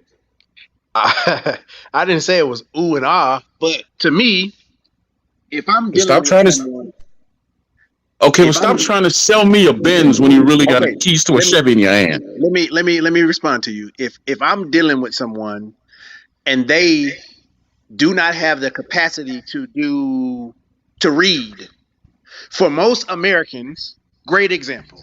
For most Americans, reading is a fundamental ability that most of us have, and we can read very fluently and go and think of creative things and stories and read between the lines and all this stuff. But if I'm dealing with somebody that does not have the ability to read, them learning how to read is a feat to be applauded to me, because we look at the person to where they are not as a conglomerate of what everybody, not a conglomerate of what the majority does or what they should be at, just because let's say they're an adult. If you can't read, and I teach you or somebody teaches you how to read, you should be applauded because you didn't know how to read. It's whatever you are at, wherever the individual is at, not what everybody else should be doing. That's the difference of what we're saying. Yes, Shaq should be. You say this is not the same, but that was a great analogy that World Rank gave. Sure, Shaq should be able to hit jump shots, but Stephen Curry has a very high percentage to hit a 10-foot jump shot. Um, Shaq has a very high percentage to hit a layup. Everybody has a high percentage to hit a layup, but he has a high percentage to hit a layup when someone is checking him. The thing is, as he goes out away from the basket, that lowers. But for other people like Steph Curry, that percentage stays high. Wherever the individual is at, that's where we measure them in terms of success, not the success being based off some metric that is not specific to them. This like standardized tests when they give it to black kids. You say, "Oh, you didn't make a 20 or something because you didn't get the reading score on this test, or you can't read this fast in a 30-minute test, or you can't do math like this or math like that." It is specific to the individuals. That might not be a great example. I have to think about that example, but it is specific to the Absolutely individual. not. All right. Give me the example. Can he respond to the one about reading and tell me how that's not related to what we're saying in terms of the individual? It's not related because it has nothing to do with boxing. Okay, Troy. All right. I wanted to go into this live chat here. Champ, shout out to Champ Ross here. It says talking about the difference. You talk about with the heavyweight division with the experience. They try to convert, ex football or basketball players too late. And that kind of like goes into, what has been happening here in the American side. A lot of the guys that, we have as heavyweights are pretty much coming from another sport. You know, they coming from football like Gerald Washington or like a guy I know, Travis Walker, or basketball. And then trying to get into the game. And there's some things where you do kind of like learn some fundamentals, but there's like other elements to it that you have to have, in order to be more of a complete fighter. But it was one thing that World Rank said was that in some cases with some fighters, if you try to add in another element to their game, would it kind of like harm what they usually do? That's kind of like a tough thing to gauge to me, because if it feels like they do something and they're not comfortable in doing it, then that could be something. Because if they're uncomfortable doing it, then you might not see them do it with as much well, the way that they execute it might not be as good or as fluid as it should be. You know what I'm saying? I want to get one other person in here to get their thoughts on what happened in the fight and other topics that we had on here. DT3, what's going on with you, man? What's good? What to do with the folk, man? What's up, Troy? What's up, man? You got any questions for me about reading or football or basketball or anything? Man, I'm trying to figure out where do they find you? How do they find you? Like how? What we cooking on? What we cooking on, man? What we cooking on? What we talking about? Well, I mean, I was talking about the whole thing with Deontay Wilder and his overall experience before you jumped on, because I was talking about how Deontay Wilder started a little bit later than like a Tyson Fury or Alexander Usyk, and that type of thing, where there are just some things that you learn in the boxing game that are they're like ingrained in you, so that you would be able to do it without any issues. I can tell you right now, as a I can't say former, because I'm still contemplating on fighting again, but as a fighter trainer, whatnot, the first thing that you're supposed to learn as a fighter is your feet and defense. That's the first thing you should learn, is how to move and how to be defensive. If you can't move, you can't do shit. I can show you how to punch all day long, but if you don't know how to use your feet to set up the punches, it's meaningless. But what I would say about Wilder is that all he did, I'm gonna tell y'all the real. What we saw last night was the best Deontay Wilder that you were going. Like, if you want to see like Wilder at his peak, skill wise, stamina, strength, speed, was that. Fury beat the best Wilder that could be conjured up. He started early. He didn't wait to the 5th or 6th round to start letting his hands go. He started letting his hands go early. And Wilder also proved that Deontay Wilder is only a 5 to 6 round fighter. He can't fight past that. In the same sense, his stamina, his gas tank is no more than Anthony Joshua.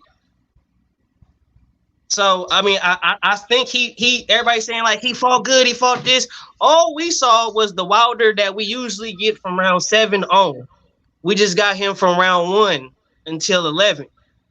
He just was more active. And I could have sworn, I said it in the boxing bunch, that Wilder is going to have to be more active.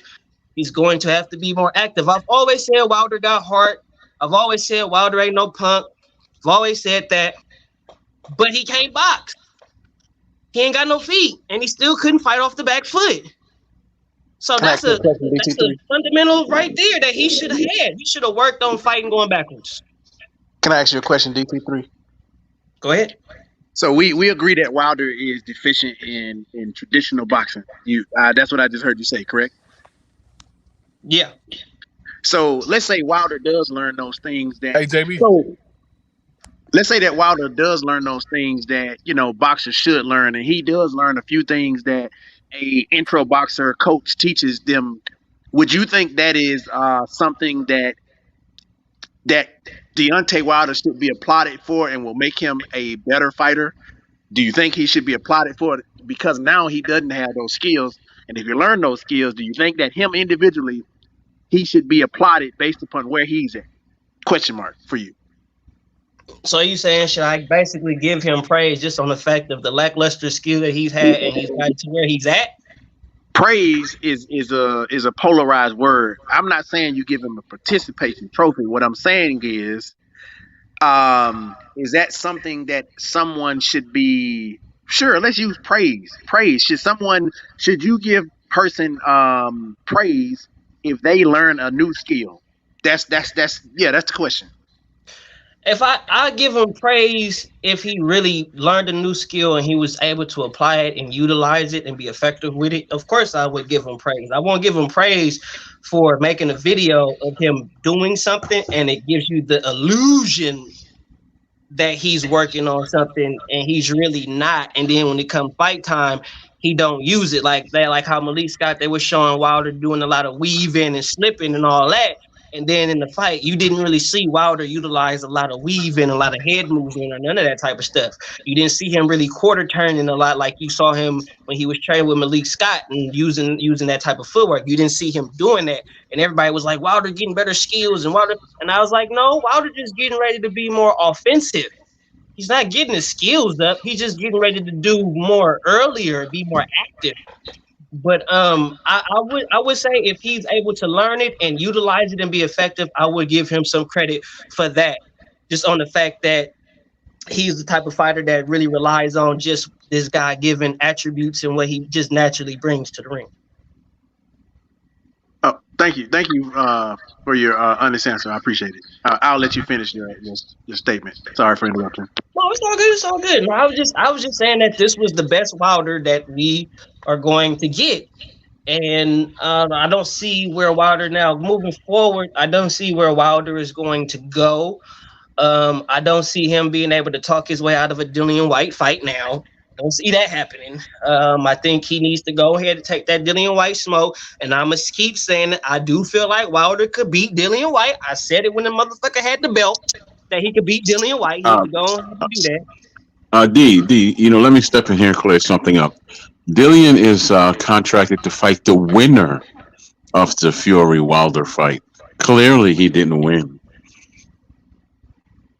No, but what I'm saying is he has to fight. I'm saying he can't get out of a fight like that. If that fight was to be mandated or it was to be requested of him, he can't find a way to talk himself out of it like as if he's bigger than Dillian White. And that is true. They did say that Dillian White gets the winner of this fight. So more likely we should see Tyson Fury fight Dillian White next.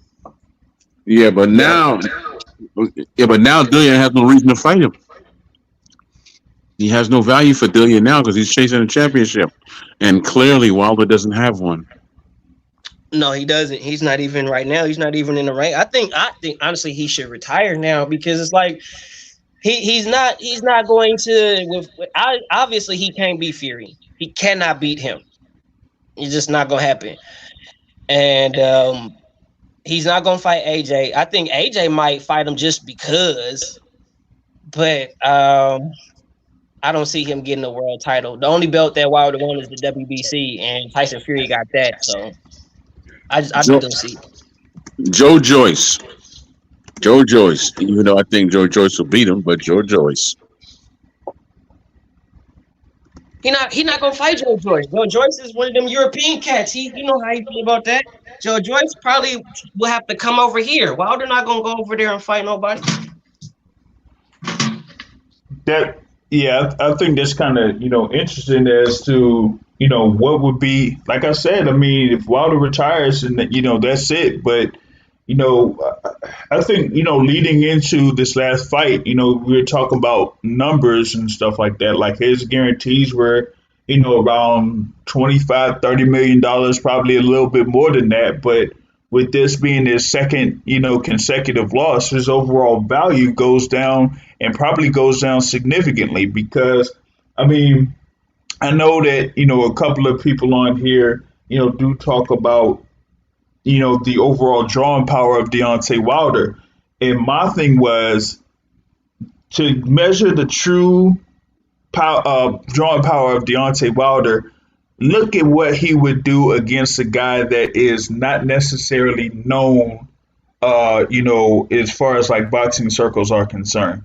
You know what I mean? Like who would be, somebody that they could match him up against, that they would, continue to say have the crowds that would pay top dollar to see Deontay Wilder. Like I know that Champ just brought it up here in the live. Wilder versus Ruiz is very interesting. That would be a very interesting fight. It wouldn't sell. That would probably be. That's bad. I don't like that fight for It Wilder. wouldn't sell though because Andy really doesn't have an audience either. Chris Right. Arreola. To the Mexicans. Chris Arreola. No. Chris Arreola is the Mexican fighter. Andy Ruiz was never the Mexican fighter. Because if that was the case, then we would have heard about him before he beat Joshua. Andy Ruiz, you know what? All Andy Ruiz need, in all fairness, he need at least 2, maybe 3, depending on how harsh the Mexican public want to do him. But he need at least 2 war fights. He need 2 good fights where he gets beat up in the early rounds, and then he come back and just beat the shit out of the dude or knock dude out, or he get a good, decent split decision win. He needs something like that because, Mexican fans love warriors. They got that warrior Aztec spirit going on. And Andy Ruiz, he don't show that he embodied that from the Mexican culture. He's more, no disrespect, but he's more Americanized as a Mexican. He's a snake. You know what I mean? Oh man. So I think Andy needs to get those 2 or 3 big Mexican warrior type fights, and I think he'll win over the Mexican public. No, but you were talking about Deontay Wilder's value. That's all based on his opponent. He can't sell without a big name opponent. Like put him in there. You can't put him in there with just anybody because it won't sell. Because he doesn't have an audience. He might have a lot of people out here that are mouth breeders for him, but those mouth breeders don't buy his pay-per-views. They just mouth breed. I think they could sell it Yeah. now. I went to 3 of his fights, Troy, by the way. So That's all great for you, but pay-per-views prove. I mean, I hate numbers, but pay-per-views prove my point. He doesn't sell by himself. I just go by who actually attends these fights. When you talk about somebody like a Floyd Mayweather or a Canelo Alvarez or an Anthony Joshua, where it doesn't matter who the opponent is, people go there to see it, whether they want to see him win or whether to see him lose. No, for Floyd, it matters who the opponent is. How many Matthew McConaughey's, how many Denzel Washington's, Jack Nicholson's are coming to see Wilder fight? Are we seeing that at his fights? Did we see a lot of people yesterday at the fight? No. It's not that. No, he's saying we being specific. We're not saying that people didn't come to the fight, G. We saying star power. We talking about, is he bringing out the Denzel Washingtons, the Angela Bassett's, you know what I'm saying, the Halle Berrys, you know what I'm saying, the LeBron Jameses. If he brought out let me tell you something. If he brought out Angela Bassett, I would go to his damn fights. I would go to that fight. Okay? Yeah, me too. And I'd have to hit her with the Barry White grab. How you doing, Angela? That's what I'm saying. How you doing? That's what he's basically saying, MG. He basically saying, is Wilder bringing out the stars just to solely see him versus, he could put asses in seats, but how many mega stars are coming to see Wilder fight? We ain't talking about doing an interview and saying, I want to see Wilder win. Are you coming to the fight, though? Because I've seen Rick Ross at Mayweather fight. Okay, I got a perfect example for you. Like I said, the Joe Joyce thing. Let's say that Joe Joyce comes over here and he goes to not even Madison Square Garden, but the other one. What's the other one that's in Brooklyn? Barclays. It's Barclays. Usually. Does that fight sell? I mean, Wilder's in there, right? Just on Wilder's name alone, does that fight sell? No. Because he needs it. Depending on where you put it, the fight will sell, yeah. If it sells, it'll sell in Europe, where he's from. He'll sell in the UK. But Wilder cannot sell by himself. He needs another big name. I think the Ruiz fight would sell. I think it would sell just on the fact that Wilder is still on the trying to build his career back. That's what they would sell. Is Wilder trying to get himself back.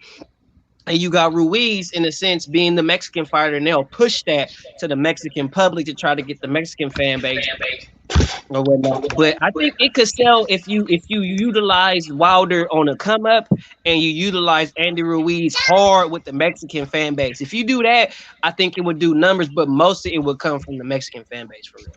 If it's on the West Coast, yeah, but what about the East Coast? Oh nah, no, because there's some Puerto Ricans out there.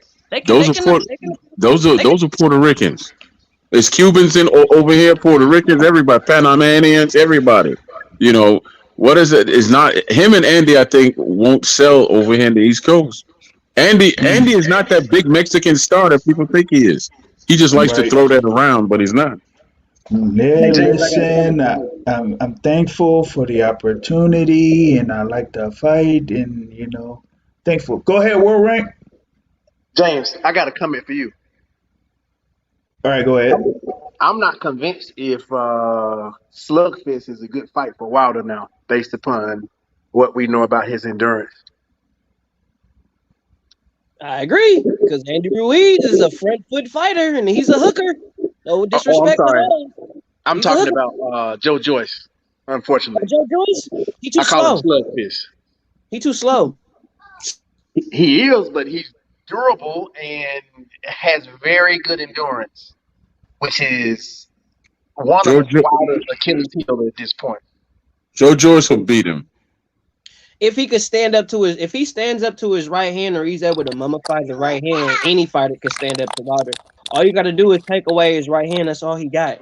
You take away that, you mummify that, or even if you're able to eat it and get up from it. Wilder can't handle. I'm telling you, he's mentally a weak fighter. He's good when he catches. Whoa. He's good at that. No, I'm saying like mentally weak in the sense of if he hits you and it don't keep you down, his whole demeanor change, his whole attitude change. He can't. What do I do now? Comes into question, right? What do I do now? Like, what do I do now? But how many people can take his power? I think we underestimating that Fury took his power, but how do we know anybody else can take his power? Fury is the only elite caliber fighter that he's ever fought in his whole career. So what does that tell you? Out of 40 fights in his whole career, actually no, 42 fights, now 43 fights, he's only fought one top tier, top 5 elite caliber opponent, and that opponent was Tyson Fury. So what this proves is when he actually fights a top tier elite caliber opponent, somebody who really is about this shit, he ain't gonna do much. His right hand. How do we know that these guys that y'all are speaking of are this? They're not facing Fury. You know what I'm saying? They're not facing. Wilder won't fight him. Wilder, this how you know. 33 fights. I can go to the Klitschko thing. 33 fights in. How many fighters today? How many fighters today will be 33 fights in, have an opportunity to fight, to unify their titles, and they manager and or promoter says to the God and everybody public, oh, my fighter's a baby. 33 fights in. Meanwhile, we got fighters nowadays unifying and going through different divisions with only 15 fights. How long ago was 33 fights? Say hallelujah. Say hallelujah. And he wouldn't fight Klitschko because Shelly Fisher called him a baby. Now, I bet you your favorite fighter, if it was Jamal Charlo, whoever your favorite fighter is, if he's 33 fights in, or whoever fighter, I'm going to say your favorite fighter, whatever fighter you don't like, whatever fighter you probably shit on, if that dude is 33 fights in and his promoter called him a baby and don't let him unify, I bet you ain't going to have nothing good to say about him. If Seth Mitchell was, you remember Seth Mitchell? If he was 33 fights in, do you think he still would have beat Jonathan Banks? He still fought him, right? He did, but I'm asking though, even if he was 33 fights in, would he beat anyone else? If Seth Mitchell was 33 fights in, would he still have beat Jonathan Banks? The point is, he fought him. You missing my point, my brother. What I'm saying is, though, he wouldn't have beat him. The point is, he still should have fought him. He wouldn't have beat Jonathan Banks even with 33 fights in. Where Seth Mitchell was as a fighter, he needed probably to be about 55 fights in before he took a fight like Jonathan Banks, because at his level of being a football player, never knowing the intricacies of boxing, He wasn't ready for Jonathan Banks. Was he a world champ? Was he a world titles? Did he have a world title? But he ended up fighting Jonathan Banks in a rematch and still won. No, he lost both times, didn't it? No, he didn't. He was won he the a world rematch. title when they fought the first time? Did he have a world title when they fought the first time? No. Was it the unification bout the first time? No, it was for minor titles. Okay, thank you. So we talk about unification, you talking about minor titles. You talking minor, I'm talking major. So what I'm saying Where is you from, DC3? he had the opportunity to unify world titles, and they called him a baby as a world champion, not a contender, not a prospect. He is a world champion. 33 fights in. How many world champions that are 30 plus fights in you would call a baby? World title holders. The ones that play football or basketball and not starting the fight. Well, then you shouldn't be a world champion. You shouldn't have a world never title. played basketball. If you a world title, it's only popping. You fair game then. Fair game. That's like having a baby. That's like once you have a baby, when that baby start crying, you got to get up. You can't get no sleep. You got to get up. Oh man, Banks was a plus 600 favorite at that on that first fight, according to Champ Ross, in reference to that. But kind of like to T3's point, the thing with Wilder is that, and I've said it before in reference to Wilder, they matched him up carefully to the point where he could get an opportunity to fight for a world title after he has a certain amount of fights. In comparison to that, you had guys that were probably 20, 24, 25 fights in that wanted an opportunity to fight someone like Wilder before going after a world title fight.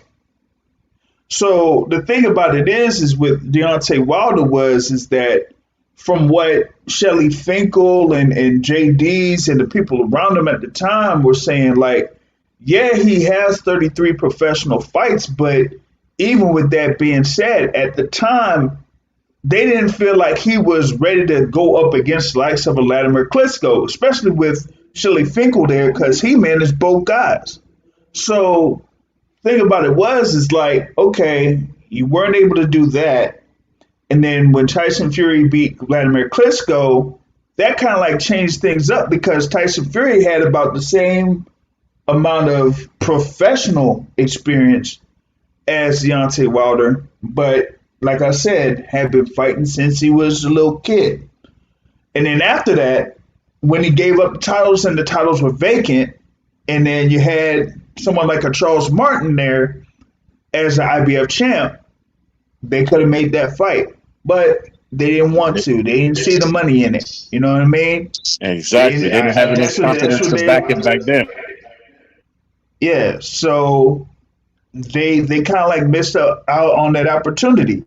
So what ended up happening was when you had someone like an Anthony Joshua coming in at the time who was knocking out everybody, then he knocked out Charles Martin the way that he did.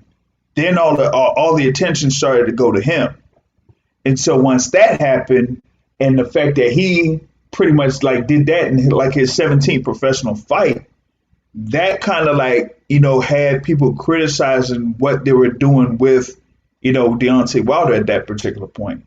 Now, if they wanted to guide his career that way, I mean, that's on them. But usually there's a pro and a con to that. You know what I'm saying? Some people think that what the direction of what Anthony Joshua was doing, going in those tough fights as early as he was a con because he didn't necessarily get the time to try to develop everything. But at the same token, as people that are boxing fans are like saying, hey, we want the best fighting the best. We want the top guys fighting the top guys. Well, you get somebody that does that, and yes, he wins sometimes, and yes, he loses sometimes.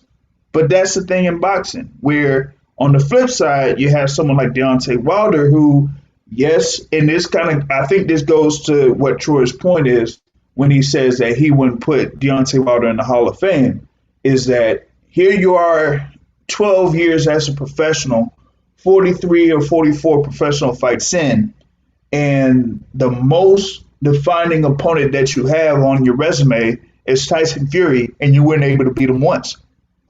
Who happens to be someone who's probably going to go down as the undisputed heavyweight champion. What are we saying here?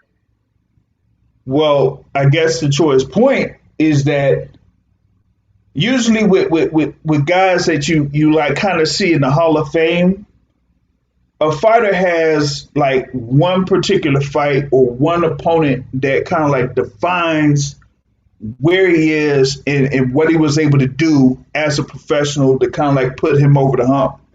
And as of right now, what does Deontay Wilder have? Luis Ortiz, maybe? Who knows? But he's like saying, okay, you had other guys that have defended titles, multiple times, whether it was in the heavyweight division or outside the heavyweight division. So he's like saying, okay, where is his defining win against like a Vander Holyfield over Riddick Bowe, or someone maybe the thing with Ali Frazier or something like that. You know what I'm saying? Didn't Holyfield get knocked out by James Toney, and then after that he won titles? Yeah, by James Toney, and after that he won titles. Like, good question. That was in the twilight of his career. That was like his last fight. Got knocked out by James Toney. After that, Holyfield went and won titles. Is that correct or not? He didn't get knocked out by James Toney. The fight was stopped, and that was in the twilight of his career. So yes, what's your point? What's your point? So the fight was stopped yesterday, right? With Deontay Wilder, he got knocked out. What are you saying, Troy? Come on. Here's the difference. Here's the difference, though. Here's the difference. You're talking about Evander Holyfield, who's clearly a Hall of Famer and had the fundamentals and had skills that Wilder clearly does not have. So how are you comparing a grape, which is Wilder, to a pineapple, which is Holyfield? Wilder clearly doesn't have the skills that Holyfield had. Clearly, they don't. So Wilder the Great and Holyfield the pineapple. Is that what you're saying? Yes. Here's the thing with Evander Holyfield. Evander Holyfield had wins over George Foreman, Larry Holmes, Riddick Bowe, Michael Moore, Mike Tyson, and pretty much like John Ruiz way before he even faced James Toney. Way before. And up to this particular point, what is the fight that you could point to on Deontay Wilder's professional career that compares to the wins that Evander Holyfield has? I think that's the question that kind of comes up there in this instance. First of all, this is a different age of fighters where you ain't gonna find all of these Hall of Fame level fighters, because outside of Tyson Fury, who else? I mean, Usyk, okay, just off of his other stuff. But outside of Tyson Fury, who else is a Hall of Fame worthy fighter? You ain't finna find all them people now. Okay. Let me say this. In every single era, even now, there are fighters that are good. There are fighters that are good, and they help you go to another level. The simple question is, where are those good fighters that he fought that would have taken him to another level at this point in his career? No, you're not going to find no George Foremans and XYZs in this era, because that was a bygone era. I'm saying in this era, there's still some good fighters who are skillful. Where are those fighters that are on Wilder's resume, since you're comparing Holyfield to Wilder, which you cannot compare him to Wilder at all? Holyfield's the only boxer that was either undisputed in two different weight classes. Two. No one else has ever done that. The comparison Holyfield done that. The only comparison that I'm making to the two is we're talking about Wilder as if him losing to a champion, because James Toney was the man when he beat Holyfield. And I do recall, I'll go back and look at the boxing rec, but I think after that, Holyfield won some fights. Yes, he won some fights, but you're talking about Holyfield, who was a ridiculously talented fighter who was carried a certain way. Let me finish, Troy. I'm going to keep saying this. What I'm saying is Deontay Wilder's career is not over. And even if with him losing against a a the best heavyweight in our time now. That is your Like, opinion. all right, go ahead, Troy. I'll let you talk. We got like another guest Yeah. in here real quick that wanted to chime in a little bit here while we got a few more minutes in the live. Brother Brian, man, welcome on to the Boxing Source. Yo, Uh, how you been doing? having a few conversations, man, but I get, right here, like our main topic was is this last fight for Deontay Wilder, and we have one person here that says that it's not over for him, that there's a few more fights that could be made for him. What do you think about what the future is for Deontay Wilder, and if he should be able to continue his career? Um, it really depends on Deontay. Like I think I watched the fight tonight the first time with the volume on. Both guys landed bombs on each other. Both guys, like it's different. Listening, it's different watching it, right? With the signed off because I watched it last night on Mark's stream. When copyright strike and all that there. But I listened to Hmm. it tonight with a signed on. Both guys landed bombs on each other. I got to give it to Deontay. The guy showed heart last night. Right? He showed heart, guts, determination. Well, a lot of things I didn't think he was able to do. He was able to do. So I give him credit for that. But I could see him fight. I could see them putting him in the ring with someone like Robert Helenius to try to see if he can come back. Something like that. A comeback fight. Just to see where he is. And that's the competition I'd put him up against now. Just that type. Try to get him a couple wins under his belt. And maybe get him to fight for a world title Brian, I have a question for you. again. You said he did a couple of things that you did not know he would do, or he surprised you in doing. What were those things? Um, Heart, determination, will. He took a lot of punishment. He came back after a knockdown, knocked Tyson Fury down twice. He looked tired after really the fourth round. He took a lot of punishment. He took punishment for 7 more rounds after that, and he just kept coming. There was times at the end of the round, where, when he let his hands go, he was landing on Tyson Fury. There was a point. I think it was the 9th round. It was at the very end of the round. He was in the corner. Tyson Fury was stepping in. He caught him with 3 or 4 quick shots and turned Tyson Fury, and had Tyson Fury backing up in the rope. Like, he was jabbing to the body early in the fight. Did that look like a game plan to you? That jabbing to the body. Did that look like that was a deliberate? I feel like that. I feel like that was. I feel like that was the game plan. Try to weaken out Tyson Fury's body early, and try to catch him up top, right? But once he really got hurt after the second round, he stopped doing that for 4 or 5 rounds, and then he came back to it, So, yeah, like he did better than I thought. He did better than I thought he would, right?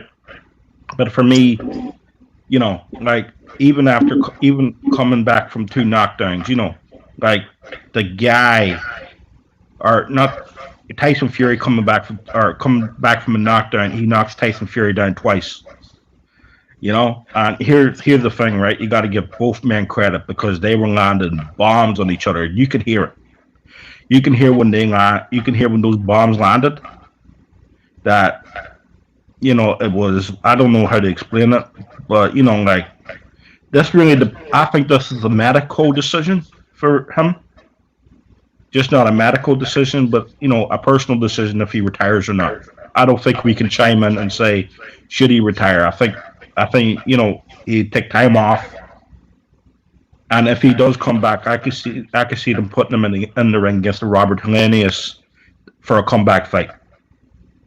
Unless they want to catch him out. It's interesting that you said Robert Helenius because Robert Helenius was one of the guys that was a sparring partner for Deontay Wilder for this upcoming fight. So yeah, that would be an interesting little thing. And And on top of that, with what ended up happening in that undercard with Hellenius, And Ganaki, yeah. Hellenius could have beat the brakes off of Adam Karnacki if he wanted to, and he didn't really do that. But I think so. I think so. And that's the type of comeback fight I could see happening for him. I don't think they'll put him in there with the top guys right away if he does come back. Can I ask Brian one more question? Go ahead. So let me just confirm what I heard from you. So the fact that before this fight, Deontay Wilder had not really like implemented the game plan of like going to Tyson Fury's body, but him sort of doing it in the first round, that was something that you felt that we should acknowledge him for because he had not shown that ability to do that beforehand, and then him implementing that game plan. Is that what I heard? It's not the fact he didn't have the ability, right? I think Malik Scott came up with that game plan. I think he, and I think the idea was, I think Malik Scott emphasized what Deontay Wilder had to do in the fight, and it was following my game plan, But when you're getting hit in the head, and I'm telling you by bombs, and somebody's telling you to do something, sometimes you're just going to say, I'm going to do what I have to do to survive. And like that's boxing, right? It's easy to say it after the fact, but yeah, like I thought Deontay Wilder did well. I thought he did better than I thought he would. And to tell you the truth, I give Deontay Wilder no hope in this fight. But that guy's a strong dude, and he does have a heart of a warrior. I hold my hands up and say I was wrong. Does anybody beat Fury, or is he at the Mount Olympus by himself? Dillian White. Dillian White could beat him. It depends on any of these fighters could catch him, right? How does Dillian White beat him? He catches him on the chin, knocks him out. I don't think he outboxes. right. Fury. The thing with Fury is, to me, with Fury, it is kind of crazy. Is that the taller fighters he's more comfortable in fighting? Yeah. In reference to guys that are much shorter than him, like he has some issues punching down. Maybe he needs to work on his uppercut a little bit more, but like he just has issues trying to get. Yeah, in this fight, he used the uppercut very well, but like against shorter fighters, it just seems like he really has issues against them, and that's why some people feel like Dillian White has more of a chance, against the Tyson Fury because of styles in comparison to like a Deontay Wilder or maybe even an Anthony Joshua, because the styles are just not match. It doesn't match up well for someone like Tyson Fury. Dillian White. I think for him to fight Usyk, right, there are a couple conditions he does need to meet. I think he has to slim down.